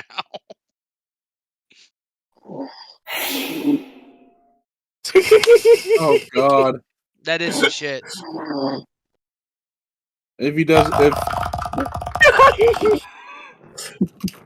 Damn, that kind of smelled nasty. He's still going, man. Do you have the new shit? The ring around the rosies and all that? Do you guys think he actually has his headset still on? I don't think so. I don't think he does. At this point, I suspect his face hit the damn fucking desk. No. The reason we say he doesn't have his headset on, it was because of the fact that he has done the whole open mic thing. Time out. Go ahead. So I'm gonna tell everyone right now in the stream that's watching, turn the volume down. because I'm getting ready to yell. And everyone that's in the voice chat, take your headphones off real quick. I'm just gonna turn you down. Makes it a lot easier. That'd be interesting. And I need to close my door so I don't wake Casey. Oh no. You know what? If you don't wake him up with this, I'm gonna die laughing. Okay. Okay. Going in 3, 2, 1. Wake the fuck up, Jim Max! Yeah, his headphones aren't on. He's snorting right through that. The only thing you can do to possibly save this, if you want to save it, is to like mute his mic. Yeah. About it. That's really about it. They call his The- when his mic kicks Time on, it's out. called a heartbeat. Yeah, pretty much. I'm gonna do this. Ban him? Yeah. No, you could do a complete. No, he didn't ban him. He just kicked him. No, I Yeah. moved them to a different chat. Yeah, Oh God! that way you can wake up going, where did everybody go? We'll bring him back in. We'll bring him back in about 5 minutes. You That's can under see the- him. Yeah, you can still see him down below me right now because the chat put him in his drill, Yeah. so he'll show up right there. Until somebody decides to show up to see how he's doing. That would be hilarious. He paused for everyone. What happened? So So how loud was that? loud. It was all right. It was fine. Because I spiked my microphone. It was like red during the whole thing. Yeah. All I can really say is that I've kind of heard louder. Yeah, I have an ear that's that's 50% of hearing loss and 25% in the others. So I've seen and heard of more significant damages. I took the headphones off and I heard you nicely, but it sounded like you were just kind of raised your voice. There you go. Wait, is he back? Is he alive? Is he awake? I moved him back so I can listen. Jesus.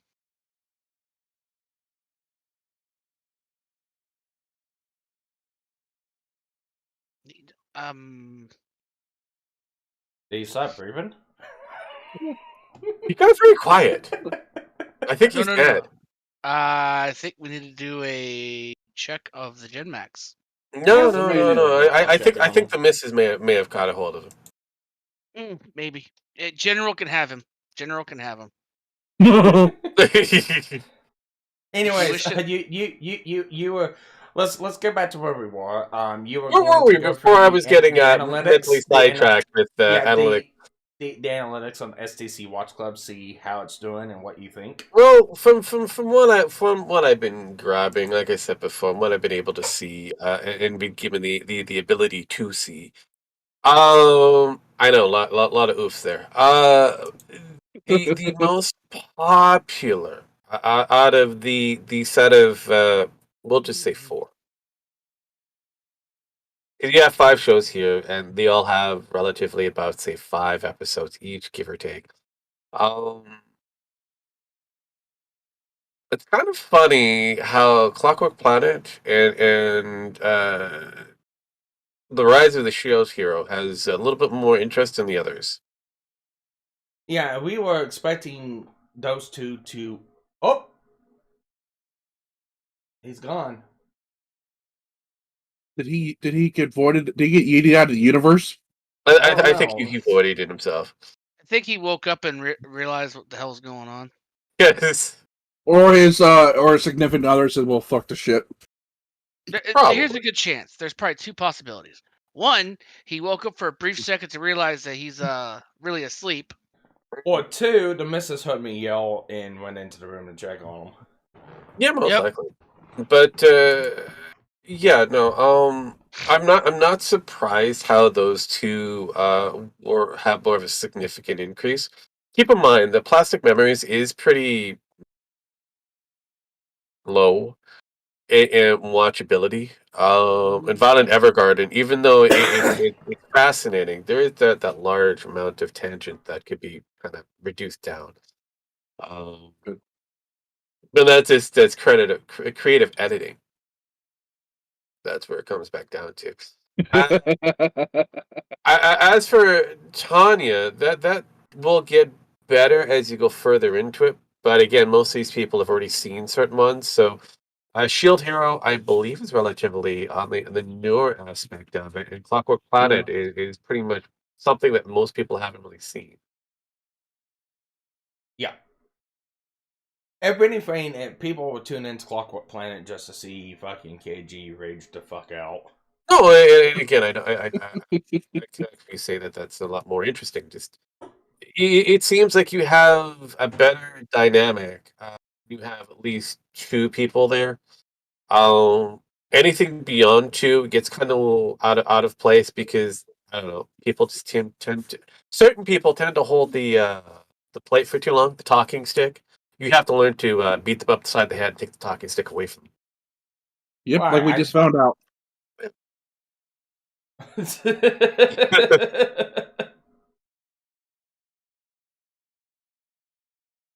Somebody needs to remix the song Magic Stick and replace it with Talking Stick and put Tyro as the figure for that one. Yeah, definitely. No, it's a reason of why I put in that requirement with Sir Tyro. Going forward, if we do the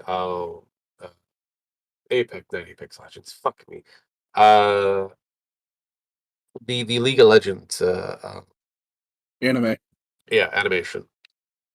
Now, what do you guys think Arcade. about the new anime that started out in the land of Ladale?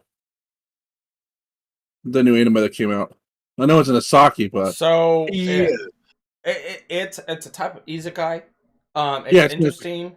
It's real interesting. I think the premise is the main character wishes alive play this game, and then I don't know how she got isekai'd. I don't know if it's because she got old or got sick or it was Truck-kun or something like that.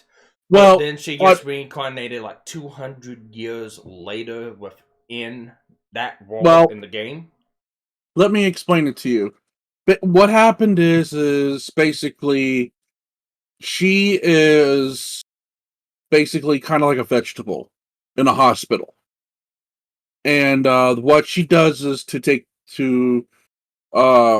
spend her day instead of just sitting there and just waste away. She plays a video game, which is basically like Liddell.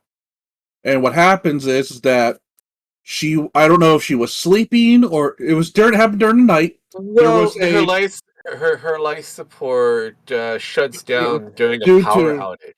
Right, and then from there, she ends up in what she thought in the first two episodes was kind of like a game, but it turns out that she's now starting to realize that everybody who she would play with or any of the players are basically have passed away, is what she's just now finding out now.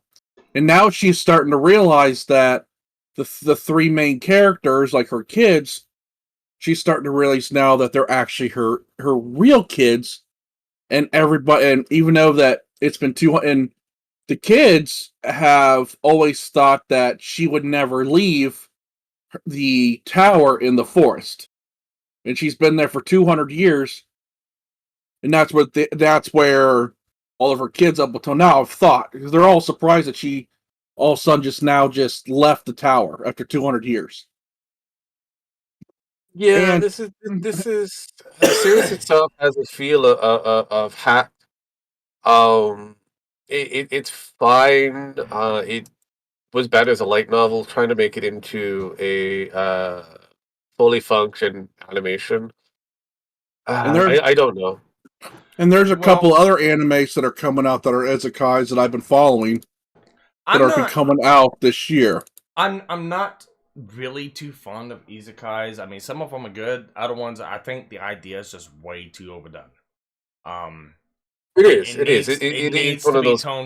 It needs to be toned back a lot. Unfortunately, isekai is one of the most popular genres out there, and it is never going to It stop. might be one of those most popular genres, but if you keep sticking it in people's faces, it will become one of the most unpopular genres. So. No, Well- I understand, but I don't think it's going to stop anytime soon. Yeah. Well, the reason why it's become such a big thing now is that back in a lot of these the mangakas that are doing it now, they had a huge influence growing up of reading isekais.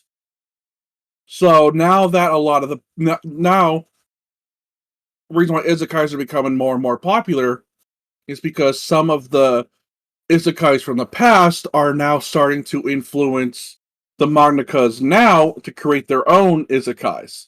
And now it's becoming like its own genre, its own, yeah. There's That's what one show, and I can't remember the name of it, but I wanted to watch it because I think the premise is really interesting. But guys, there's a bunch of characters and they're playing that online game, kind of like Dot Hack or Sword Art Online. It's a game like that, and within the game, and they're playing. One of the characters, I guess during a boss battle, she gets killed in game. Well, when everyone logs out, they find out that she got killed in real life, and it caused a rift between everyone, and so no one played the game for like a couple months. And I think a couple months, it's like a couple months or a year or so, something like that. Anyways, somebody gets back in the game and kind of find out that she is actually still in the game. We're talking about Sal? I don't know if it's that, but it comes to find out she's still in the game. And at the end of the show, it's like a big twist reveal of she never died. It was made to look like she did, but she didn't die. She was like in a comatose state. Yeah. And what happened was, whatever happened, she ended up getting her mind ended up getting trapped in the game, but her body was still alive, just brain dead. No, it's not Sal. It's not. Yeah, it's not Sword Art Online. I think that premise is they took that premise and they used it in Sword Art Online 2. And they did that with I can't remember her name, but she was a character in that game that was in real life she was fighting HIV and losing it, and she was in the game because of it was better for her. It was the only way she could function. That was a really neat concept. I know there's a lot of people who hate Sword Art Online. It's like Tyro's one of them, and a couple other people is like they dog on Sword Art Online all the time, but it's like. It's actually a really interesting premise. Yeah, I understand why people don't like the first iteration of Sword Art Online. It seemed like it was way too rushed. I think they could have done 12 episodes of that. I can't remember how long Sword Art Online was. Is either 12 or 3 seasons. 3 seasons. I think it's 3 seasons. 24 episodes. Hold on, I have Crunchyroll up right now. Let me take a look. Sword Art Online. Let's see. The first one. First one. Because it went between 25 episodes. Okay, so they split it up. The first 12 episodes they were on Minecraft, the death game, and then the other 12 episodes they were on what they wasn't on. Kyoto found the game. Second one. It was the Elfheim. And I think a lot of people was off-put by that because of the duality of it. It was like such an abrupt change. I think what they would have done, they should have expanded the Minecraft saga out to 24 episodes and did a lot more character building within that one for like when they were trapped in the death game. And then after that, have a season 2 where it was Kirito trying to find Asuna within Elfheim Online. If they would have done that, I think they would have done a lot better with the show instead of smashing it all together. Sword Art Online 2 was 24 episodes. And it was split. It was split too because there was the Gun Gale. I'm looking at it right now. It went back to Sal. It it went back. Yeah, it went back south with that character I was talking about, the one that had HIV. That was a interesting concept. I think the duality of that one worked. It worked really well. Actually, within Sword Online 2, because they were trying to go through and try and figure out who these killers were. It seemed like a lot better concept for a half season, trying to find out who these killers were in the second portion of Sword Art Online than it was just trying to escape the game in the first season. And then the second season to that, it just brings in more of the technology. And when it goes in... Well, in the second season, it tied into the first one because there were players from the Death Guild that were playing in the Gun Gale. That's how Kirito got put into the Gun Gale game. Yeah. And met Shino. And yeah, she is like one of my favorite characters. And it's actually a really good way of describing characters suffering from PTSD too.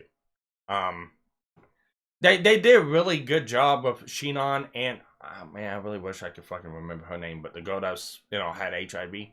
They really did a good job at describing those two characters within that game, or within that show. And then you had the third season, so on, Alicization.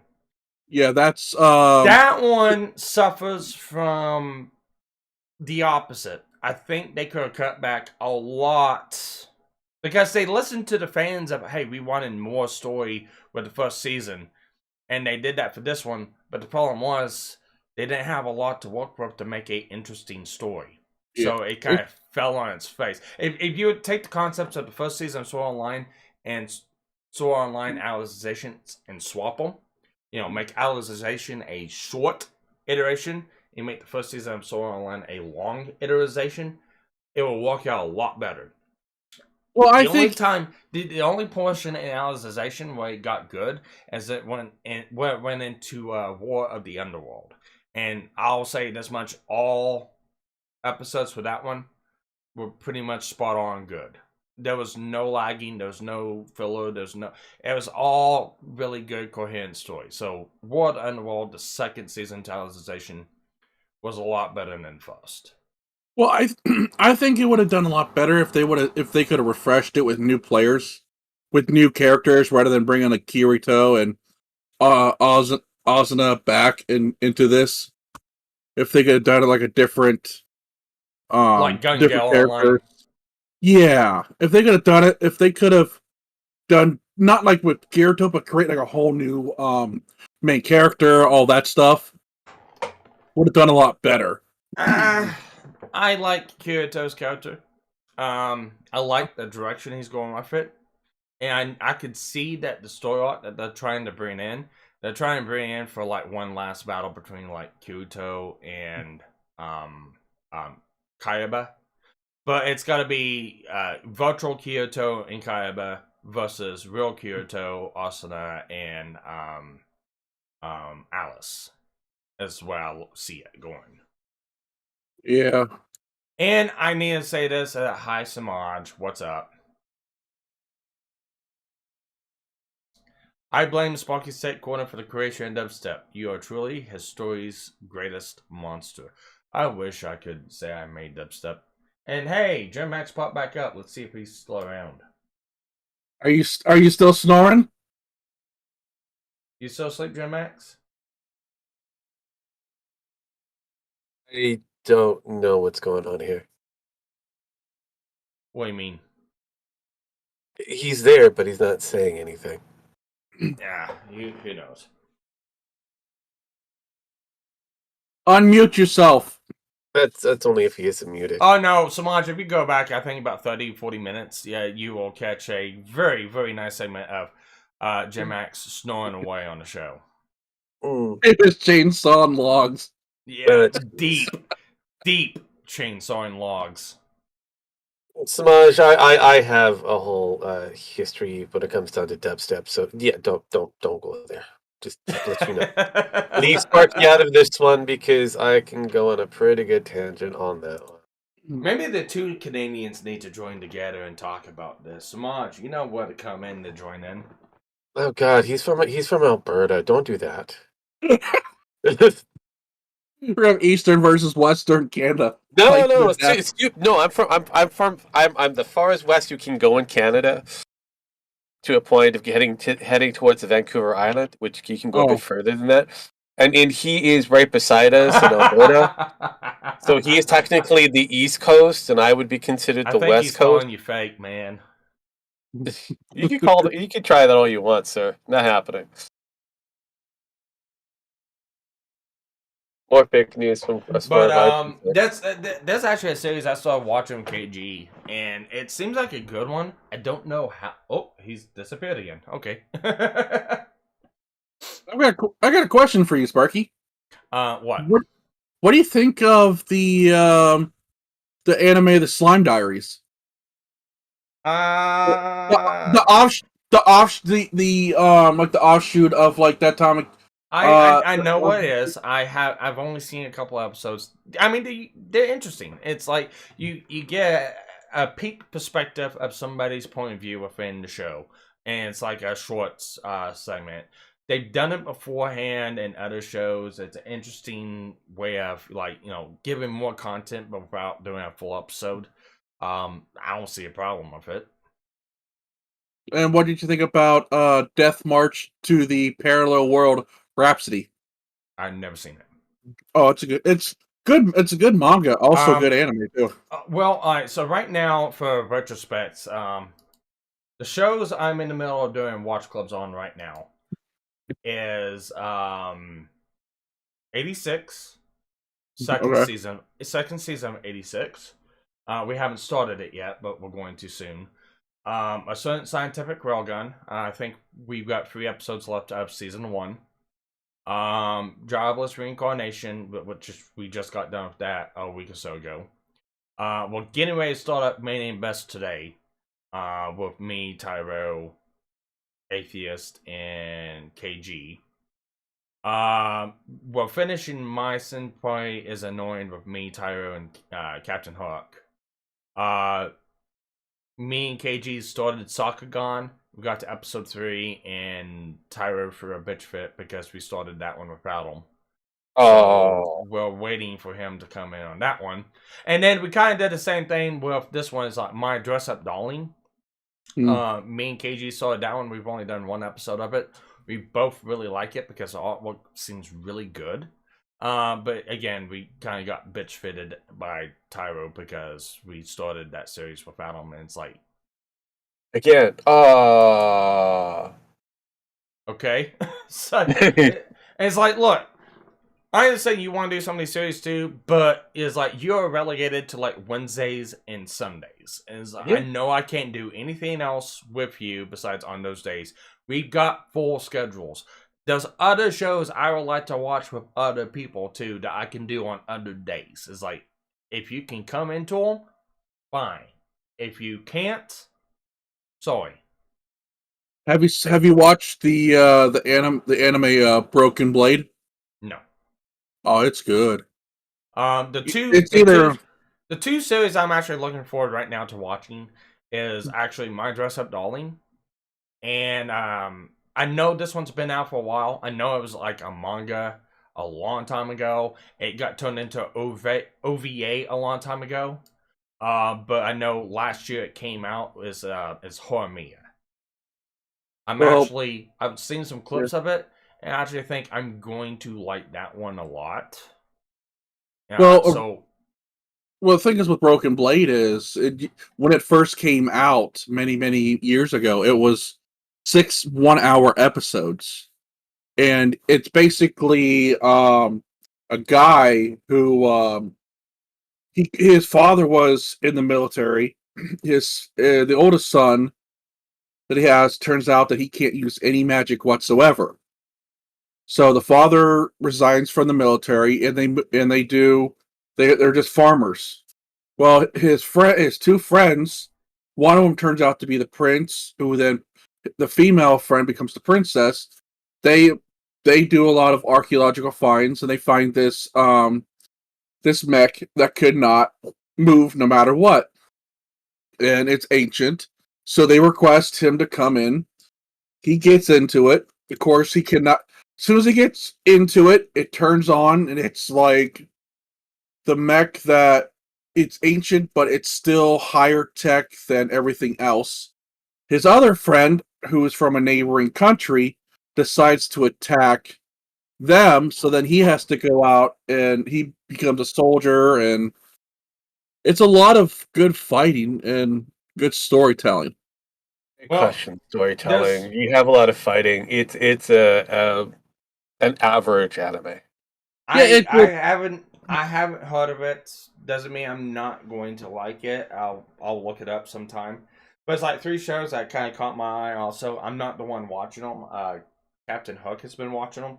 I've just kind of walked in like the front room and I've seen different shows what she's been watching. But she's been watching A Wise Man's Grandchild, The Irregular at Magic High School, and The Strongest Mage with Ricky Blade is amazing. No, it's not amazing, Windslayer. You're completely wrong. There's a lot of plot points that make no sense, and it's because of the factor that they weren't able to actually properly translate the actual light novel manga into the actual anime.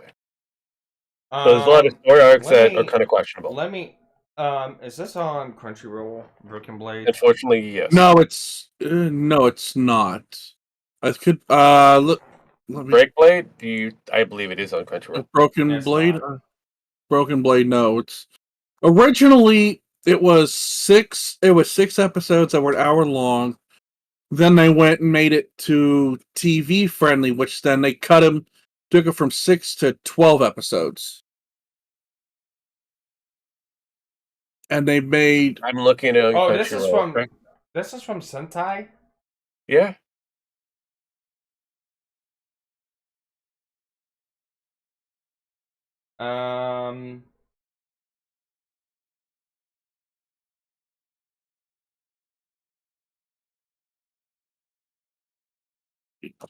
Why does it seem like a ripoff of It is. Escaflowne? It is.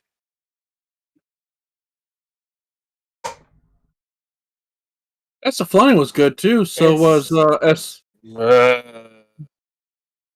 just gonna leave that. Alright. No, time out. It looks like it's a ripoff of Escaflowne with aspects of Silent Mobius and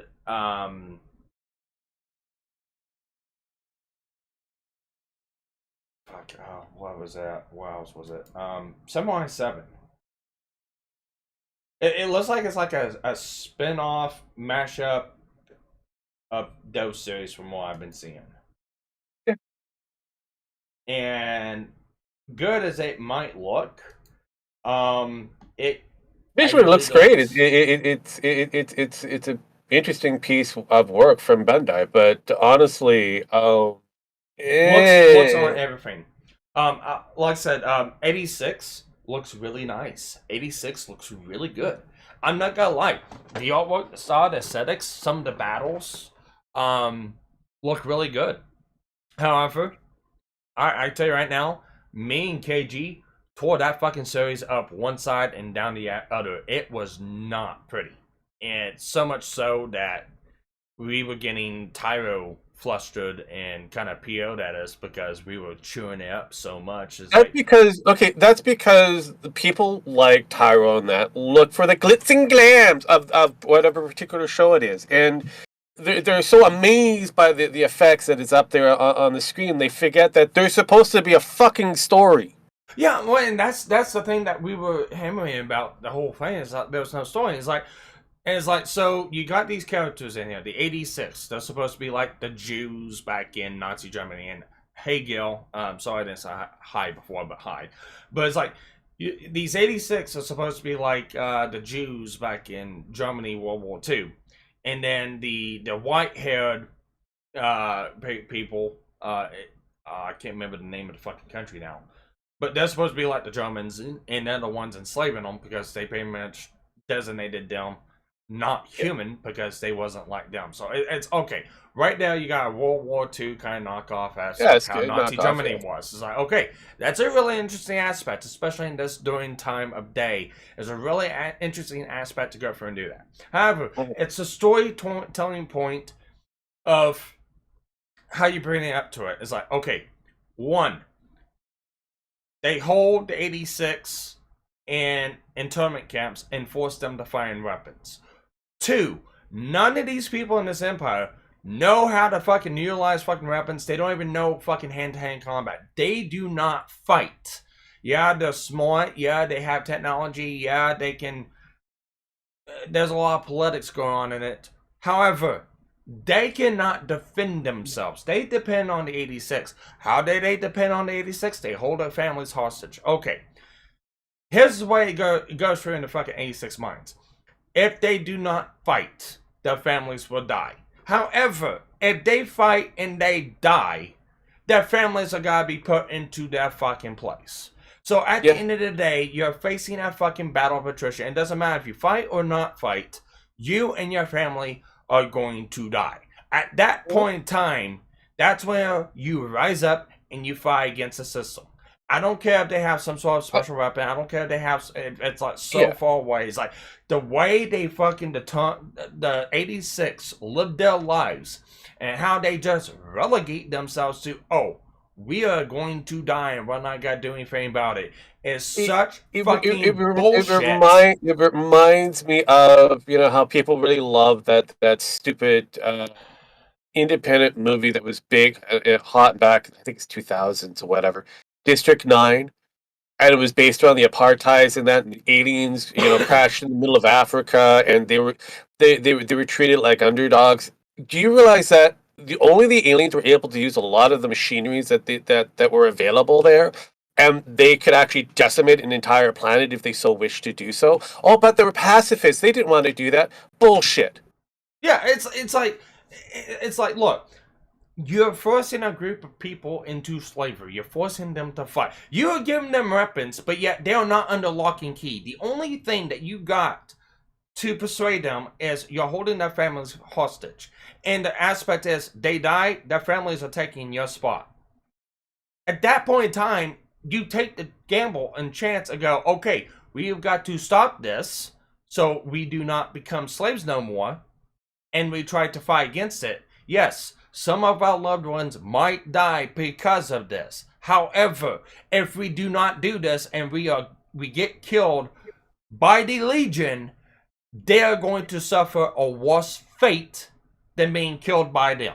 They're going to suffer a fate being killed by the Legion and possibly, being replicated into them and reliving their final moments over and over and over and over again. And all the 86 know this. It's like, the plot point premise of they're so obedient to that point is such bullshit. Now, I get told that in season 2, they clear up a lot of fucking plot holes. They clear a lot of the misunderstandings, and they clear up a lot of the story gaps that the first season put into play. But I'm still sitting here going, it's like, if that's the case, they should at least brought in something as they were telling the first part of the story to tide us over, instead of giving us this bullshit garbage storyline. I agree. And I like the fact that we've got some brand new animes that are utilizing World War II concept that's been around for God knows how long in the Japanese market. It's almost like people forgot that they were part of World War II. They haven't really forgotten about it. Couldn't you also say that Strike Witches was the same thing? Yes! Strike Witch, there's a couple different titles out there that are obscure that are pretty much the same thing. I mean, it's bad enough. I mean, if you have something like Cockpit, it exists within the World War II time frame. You could take the same kind of premise and scenario and put it in a different anime, add Max to it. Oh, and now it's big and new. Well, but I mean, you've got Tongue of the Evil too. It's kind of a mix of World War. It's a mix of World War 1 and 2. They don't they don't get into what the actual Nazis fucking did. They're getting into what they were doing in World War One, but with Correct. like the aesthetics and kind of the organization of back in weaponry like back in World War Two. It's a mix. Helsing.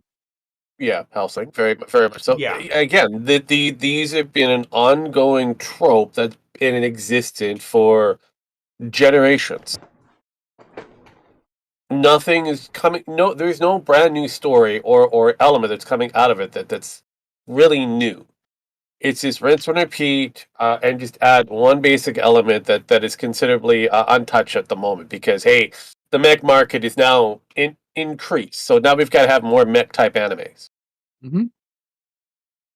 Well, there was this where we had this story about this girl. No, we're going to make that an anime, mecha anime now. Because again, we don't have enough of them, and people like to buy the toys, so guaranteed. And they love the women, so even better.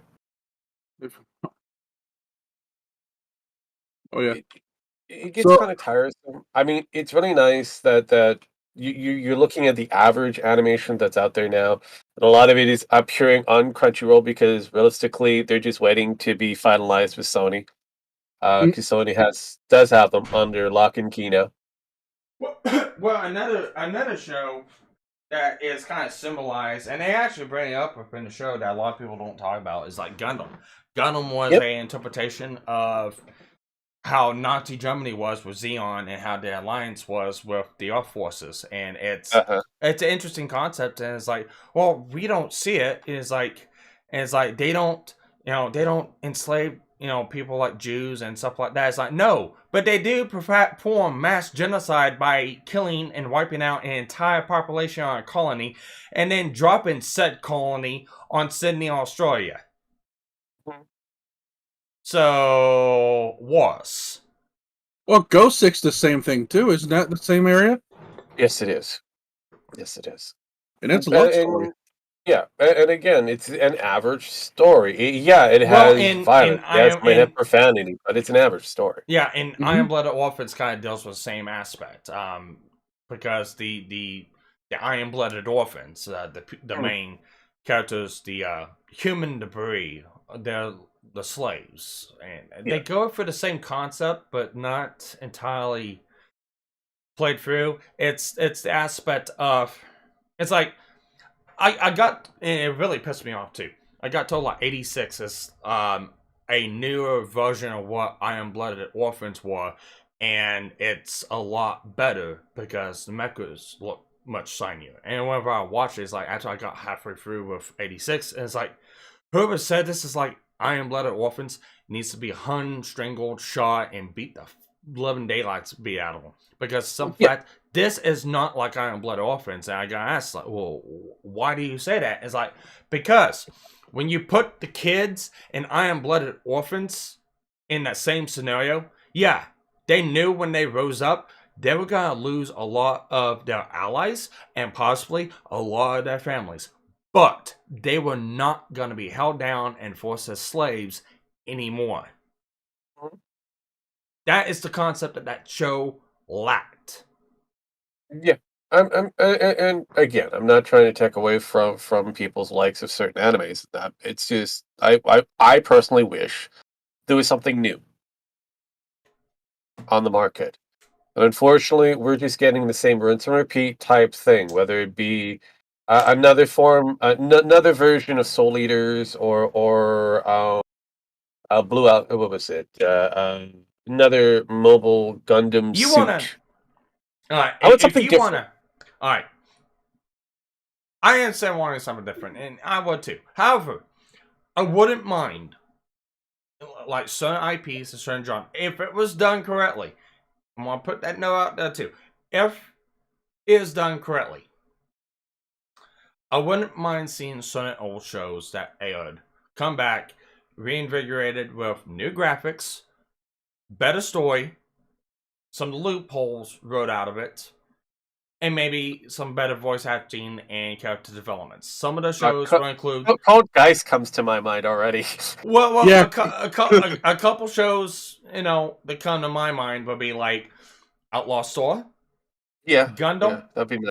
Definitely. Eureka 7 would be a big one for me if they was to come through and redo it. They're Oh, yeah. currently trying to do that with the high evolution, but it's like a retelling of the story to anything else. It's a movie format. Hey, Jim Max, I'm glad to see you're awake again.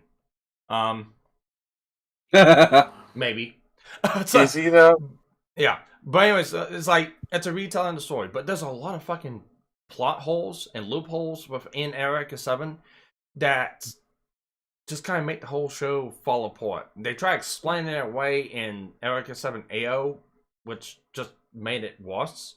So they would just come back through and just retell the story from the beginning, get a new dynamic for what that story is supposed to be. I think it would be better.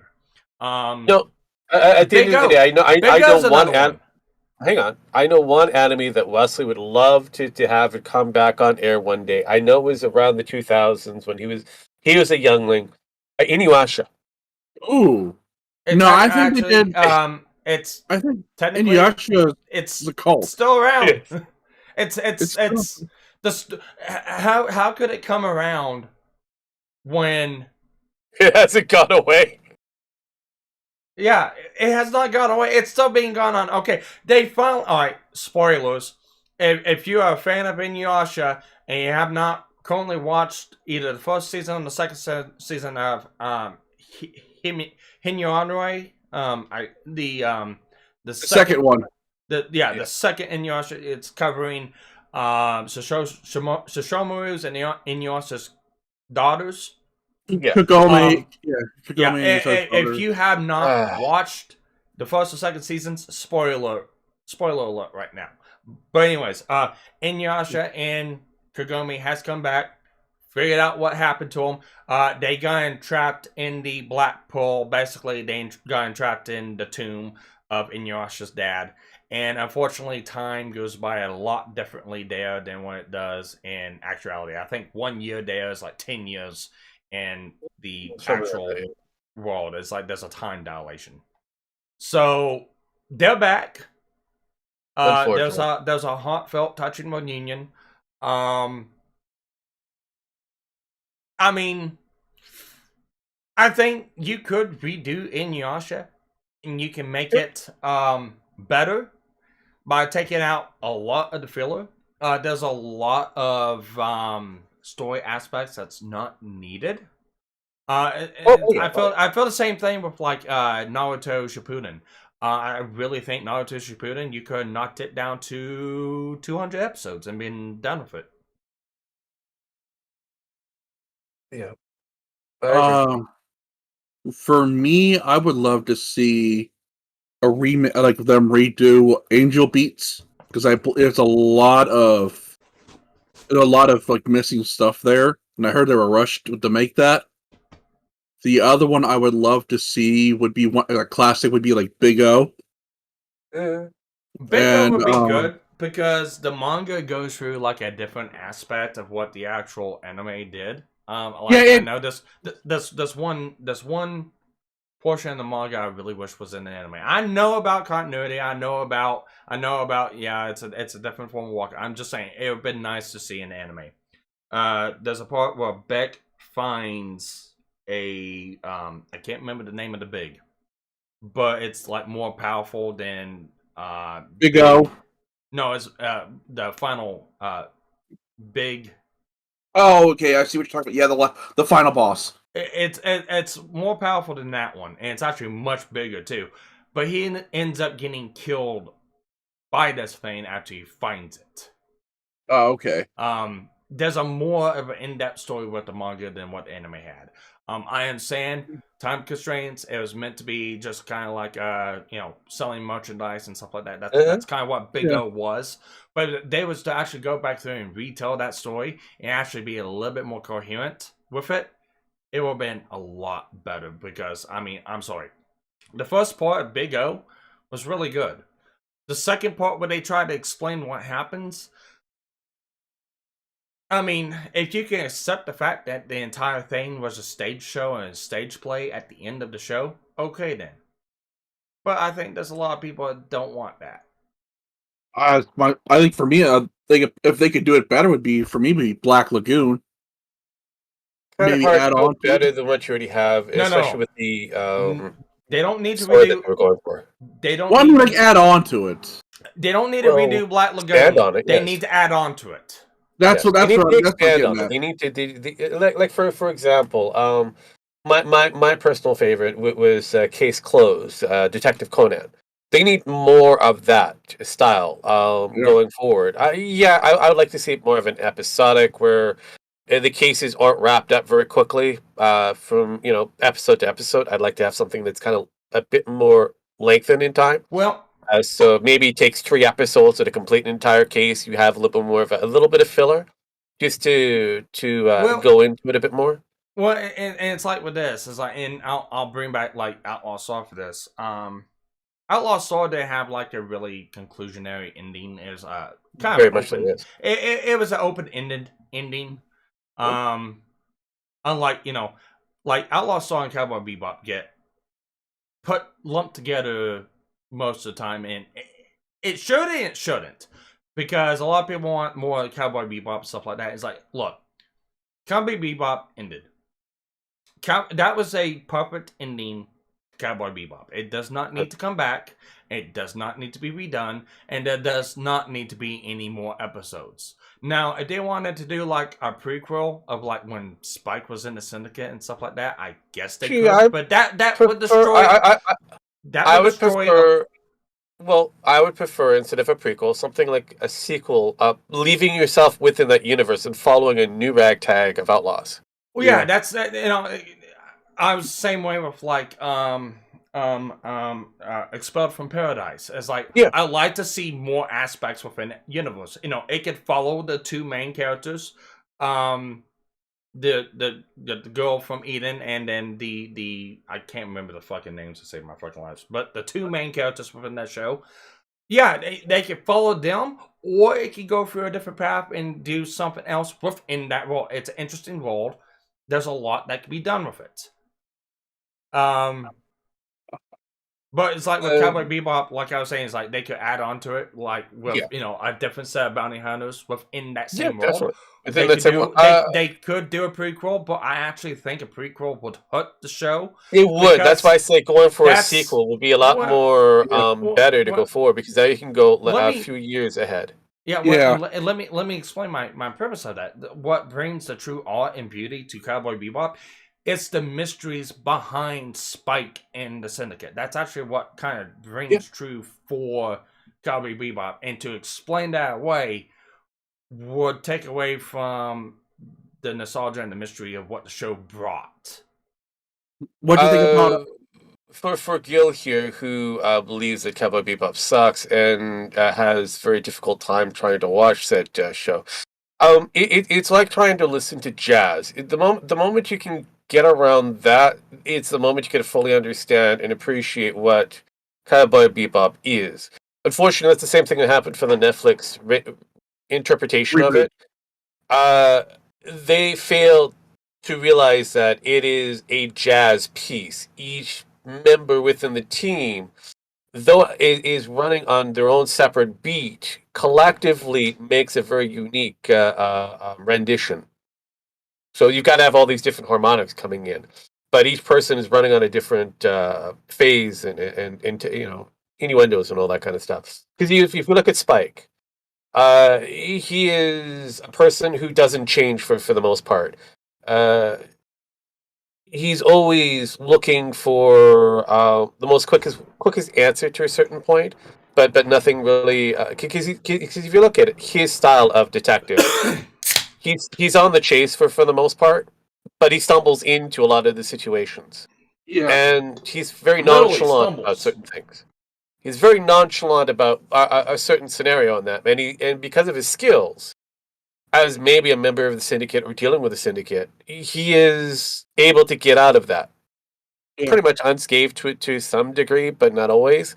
Then you look at the others, Faye. She has a different approach to it. She just wants quick cash. Here's the problem with Cowboy Bebop, and it's one of those slow burn shows.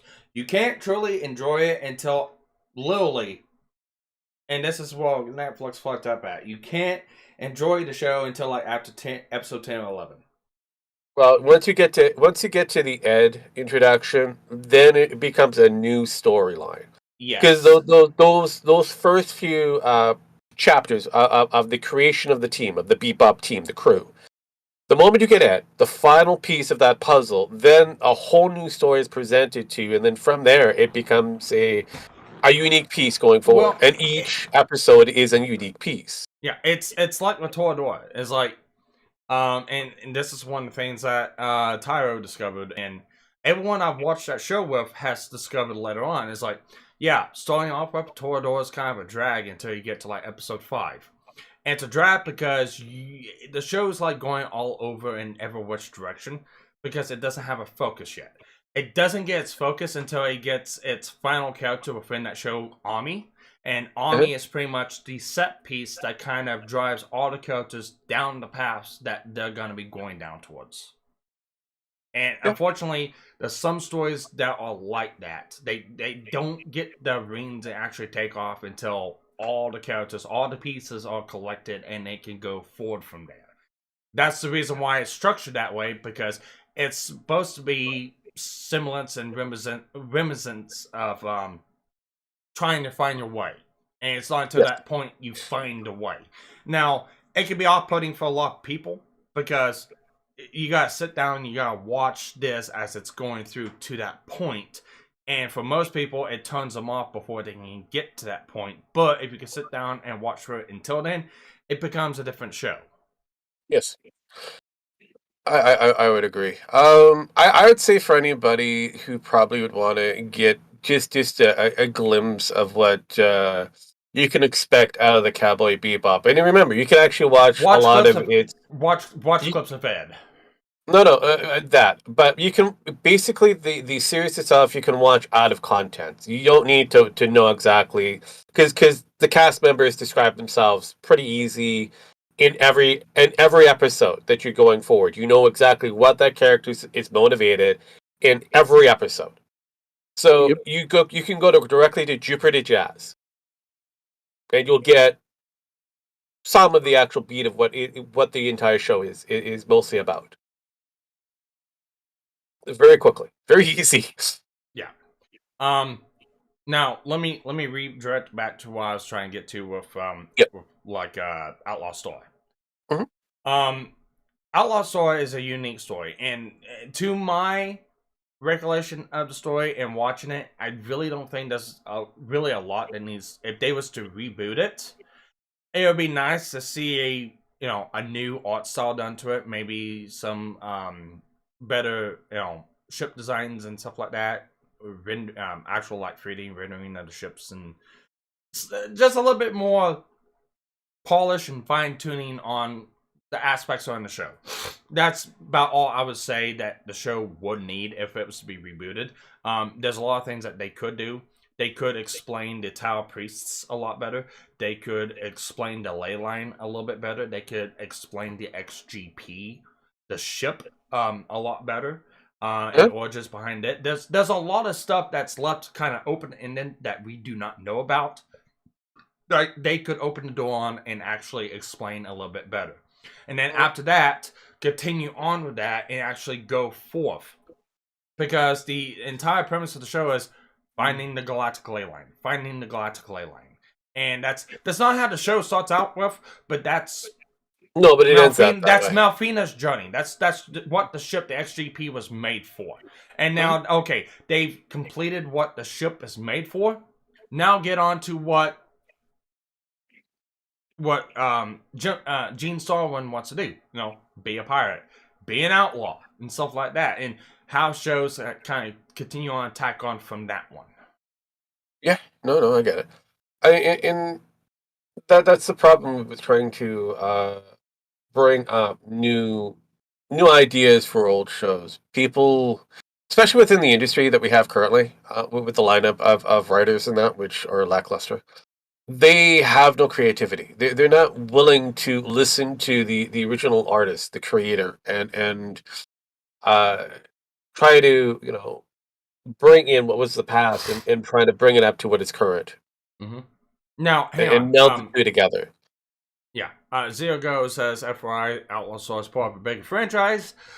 If you're gonna say Firefly, I already knew that, but even then, Firefly I wouldn't even say is a bigger franchise. And if it's not that, please let me know what franchise you are talking about, because I will be interested. Would you want to have Naroni Kenshin redone? It's being redone. Yeah. Yes. I know I can't remember what the show is named, but there's actually a new retelling of Rurouni Kitchen being done right now. Because I know the manga, they quit making that because of the author. I think it was the author of it is in jail, and no one wants to touch it because of it. What he went to jail for, and from what I understand, and again, the questionability of the reason of why he went to jail would be, children related. Again, based off of exactly what was he within his national borders. If so, then that's kind of questionable. Because certain rules change from border to border. Yeah. So I'm like, yeah, okay, maybe Alright, they there you might go. have been a child diddler, but Ben, I sent you something in DMs. That trailer came out December 18th, 2021. Rurouni Kenshin, Minji Kakati Rominata. Okay. No, at the end of the day, just because the person may have been a child diddler or whatever, or rapist or whatever, you have to eventually separate the art from the artist. Right. And actually, let me finish this off too. It's the English title is called Rurouni Kenshin: The Legendary Batasai Has Returned. Mm-hmm. I don't know when it's scheduled to actually come out on. I know it's set for sometime in 2022, but there's really nothing about it as of yet. Okay. And I know about that one because of Starlin's a big Rurouni Kenshin fan. But I'm not that big in franchise. I mean, I watched a show back when it was on like Toonami when it first came out. I mean, what wasn't it also butchered in a Japanese live action release? That was like I want to say 20. You got two. You got one came out in 2013, and another one come out sometime. I think it's already out, but it's 2021. So, yeah, it was already butchered. So realistically, yeah, the franchise is going to continue regardless of whether the artist itself is questionable. One thing I would like to see redone, and it's Pat Labor. I think Pat Labor will be a good series to kind of reboot from. It has a either Pat Labor or hang on. I'm going to do a follow up on what you mentioned there, Sparkles. Yeah, there has been quite a few different live actions of it. 3 of them to take point.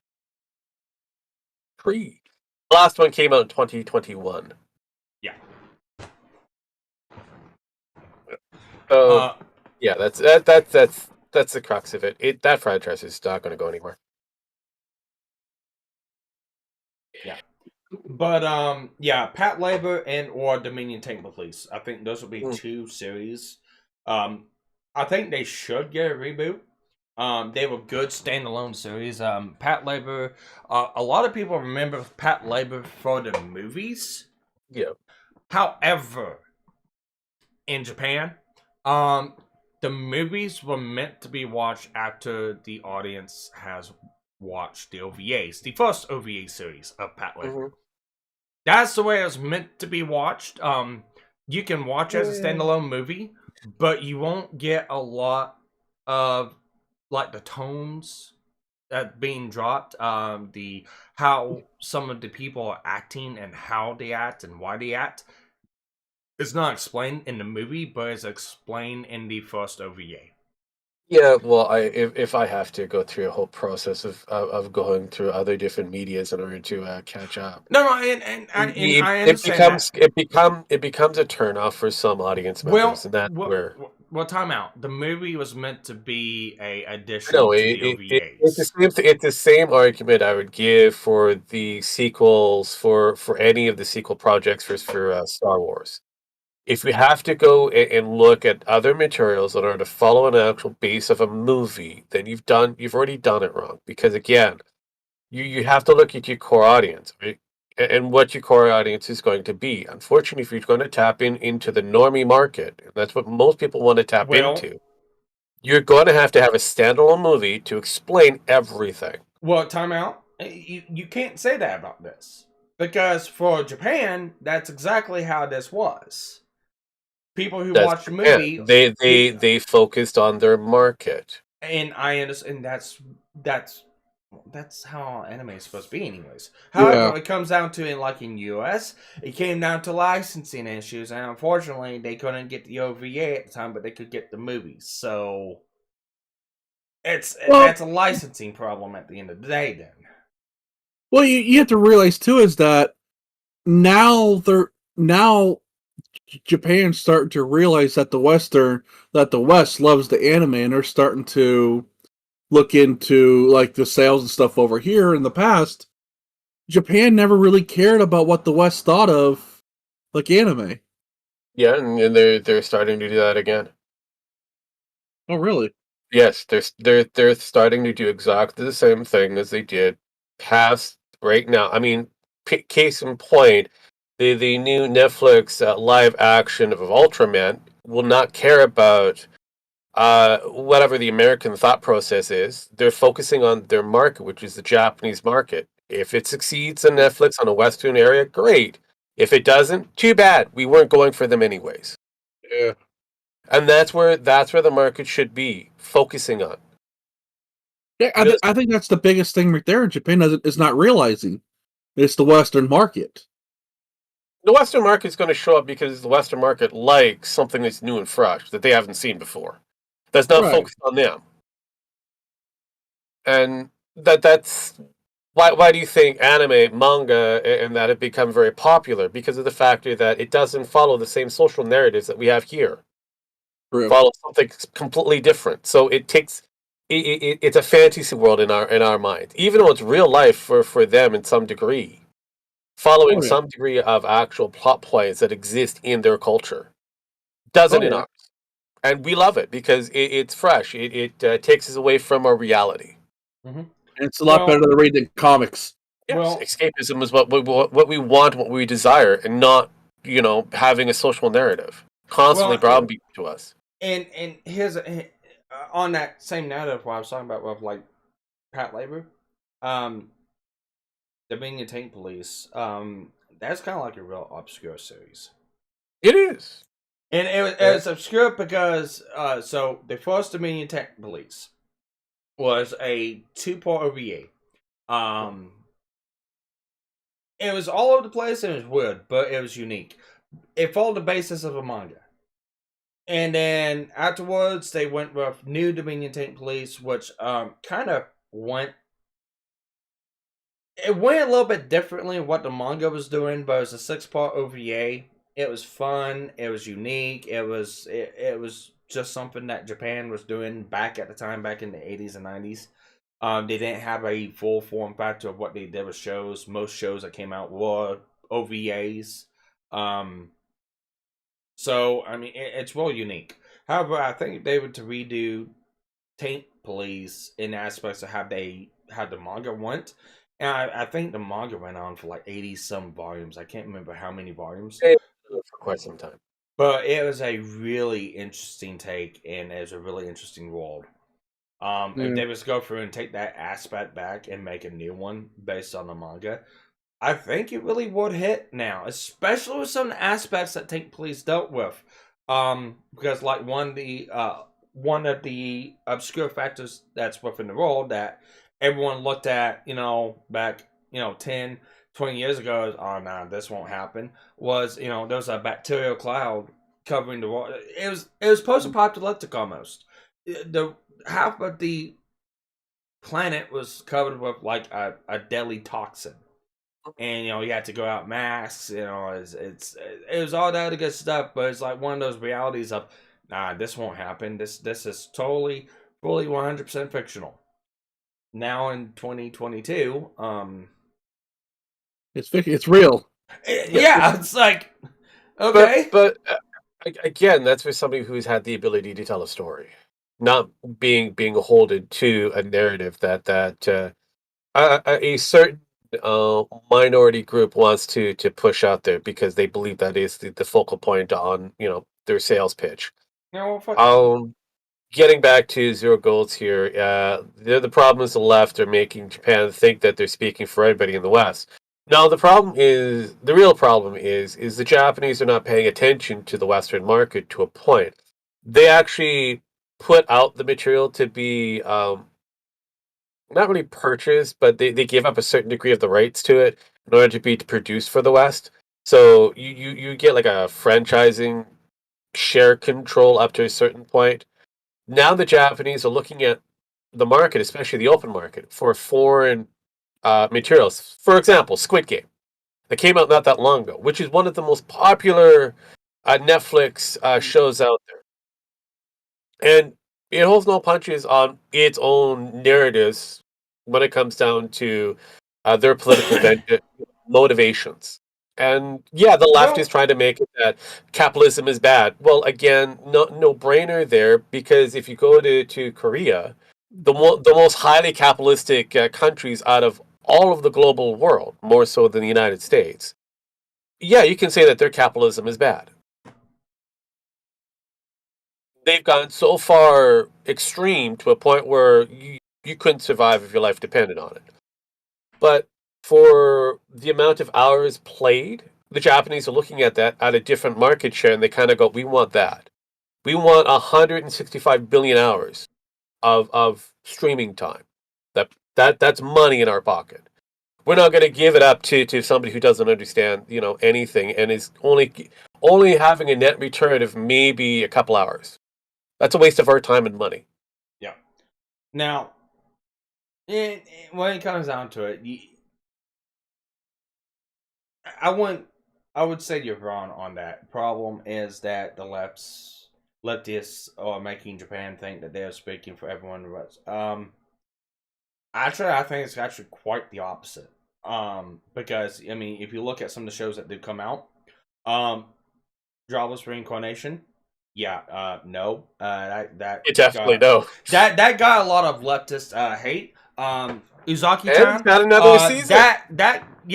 Uzaki-chan, that got a lot of leftist hate. Domestic Girlfriend, what's the one that got a lot of leftist hate. What's the one with what there? There was two of them. There was the dragon one. Yeah, Miss Kobayashi's Dragon Maid.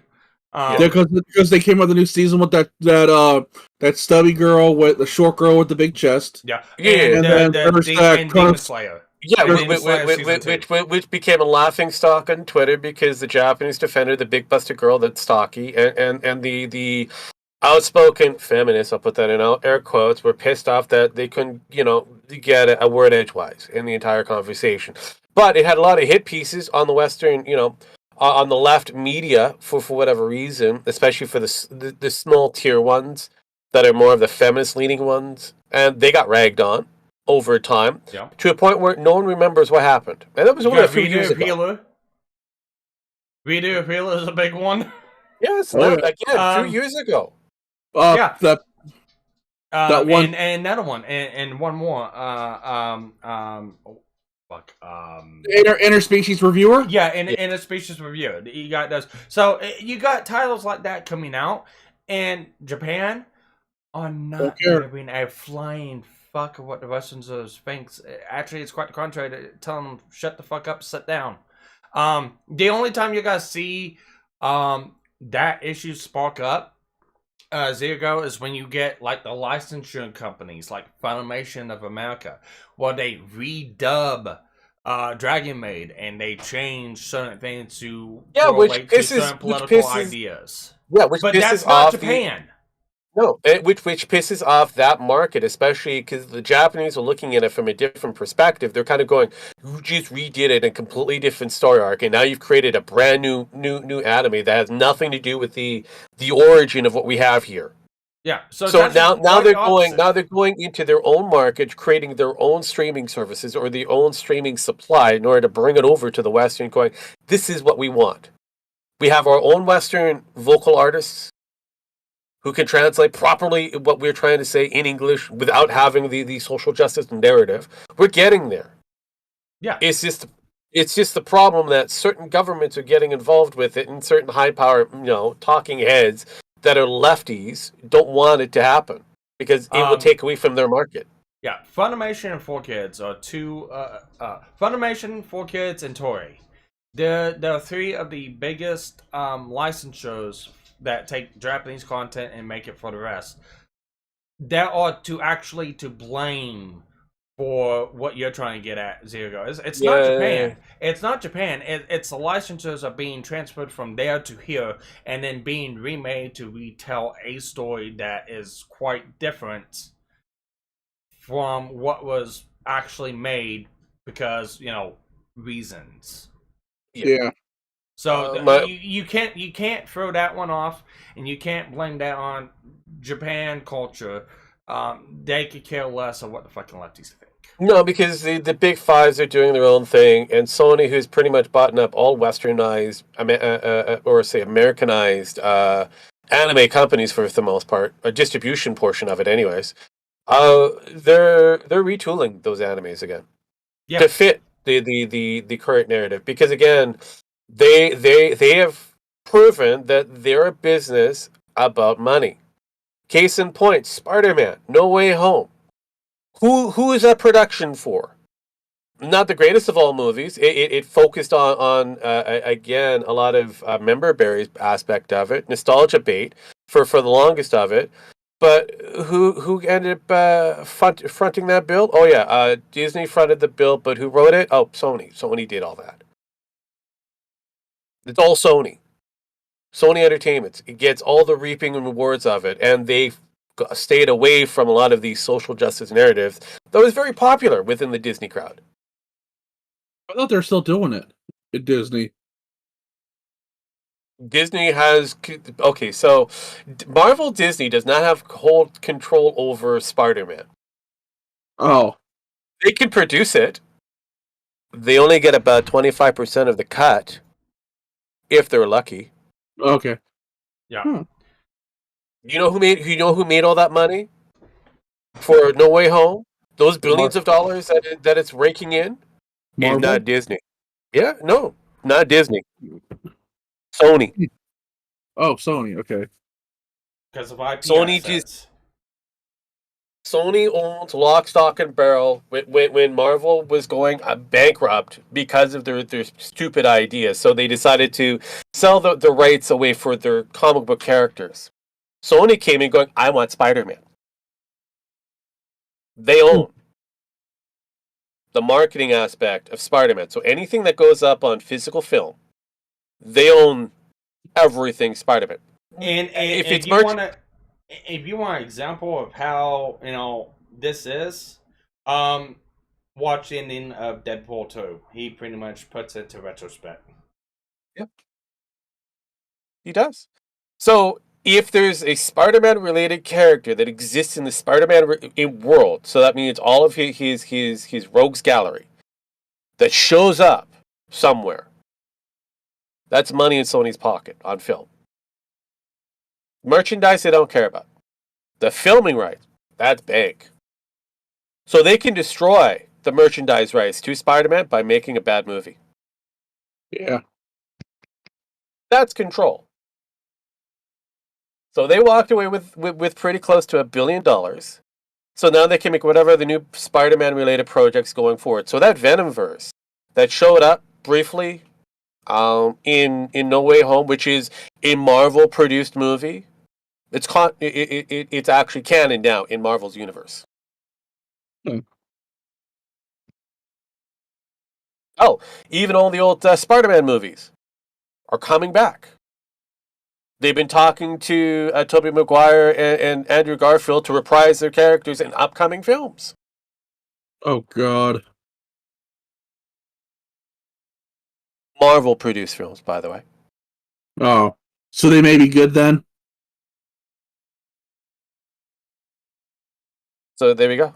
We that's going to be canon. So all those Spider-Man movies that you guys hated or shows and that, they're canon now in the Marvel universe. Hmm. I still don't like the Iron Spider Boy, but again, he's canon within that universe. So it is what it is. But that's where we're going. That's basically where you're looking for the Japanese market now. They're looking at the same thing that's happening because of Sony Entertainments. They're like, yeah, we can do that. We can stop doing whatever we're doing over here because it's not making us money. So yeah, the statement earlier, it's kind of off, but may have held some degree of truth, maybe about a couple of years ago, because we weren't too sure exactly what was going on because of the goose. Somebody got the sniffles, and that became the lead market for share for the longest time. Now we're actually looking at what's happening in the real world of Hollywood, and we're seeing a complete change of Hollywood and anybody in the entertainment media. So, but enough on that.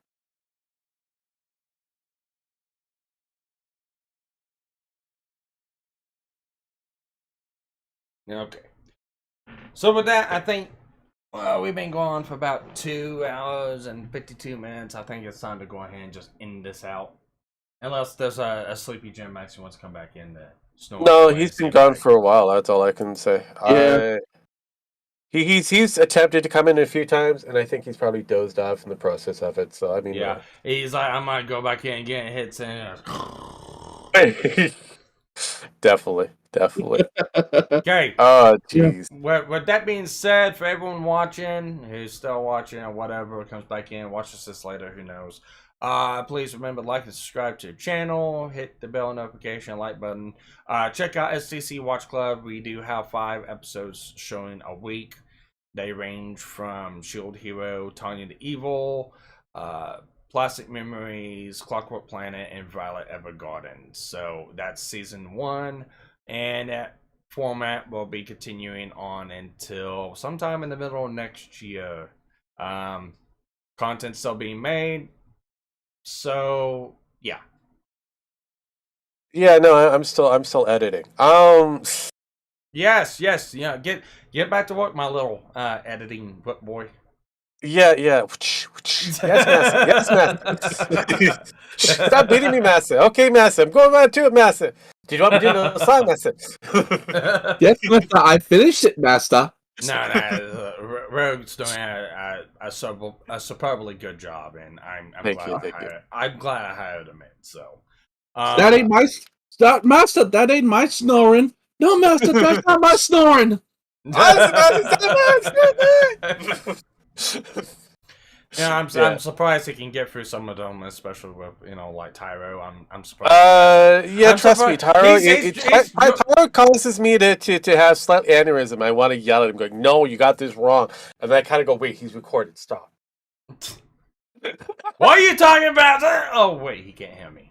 Fuck. He can't hear me. Fuck. I want to type in there, can officially say you're doing it wrong. Oh wait, this is recording. You're talking about the wrong hole, please. Oh, yeah, he's not listening. Yeah, no, definitely. Fuck me. But anyways, thank you everyone for watching. Gil says great show. Well, thank you. I'm glad you enjoyed. I hope that there's another. Yeah, no. I hope another that great you. show. I hope, Gil, that you got a degree of information of us on the ranting of the anime side of things. You have 3 people here that have different tastes in anime. Please come by more often just to see exactly what we're going to bring up. Yeah. Not only that, you can see what shows on GNF again. I know Crosstalk.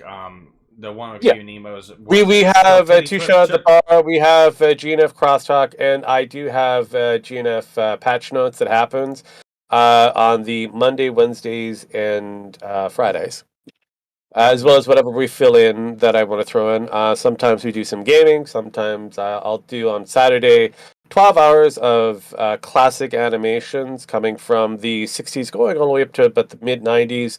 So if there's something there that you would like me to approach, don't hesitate. Come by, say hi, and I will see if I can put that into the docket. Canadians have a weird copyright that's up here that we can get away with.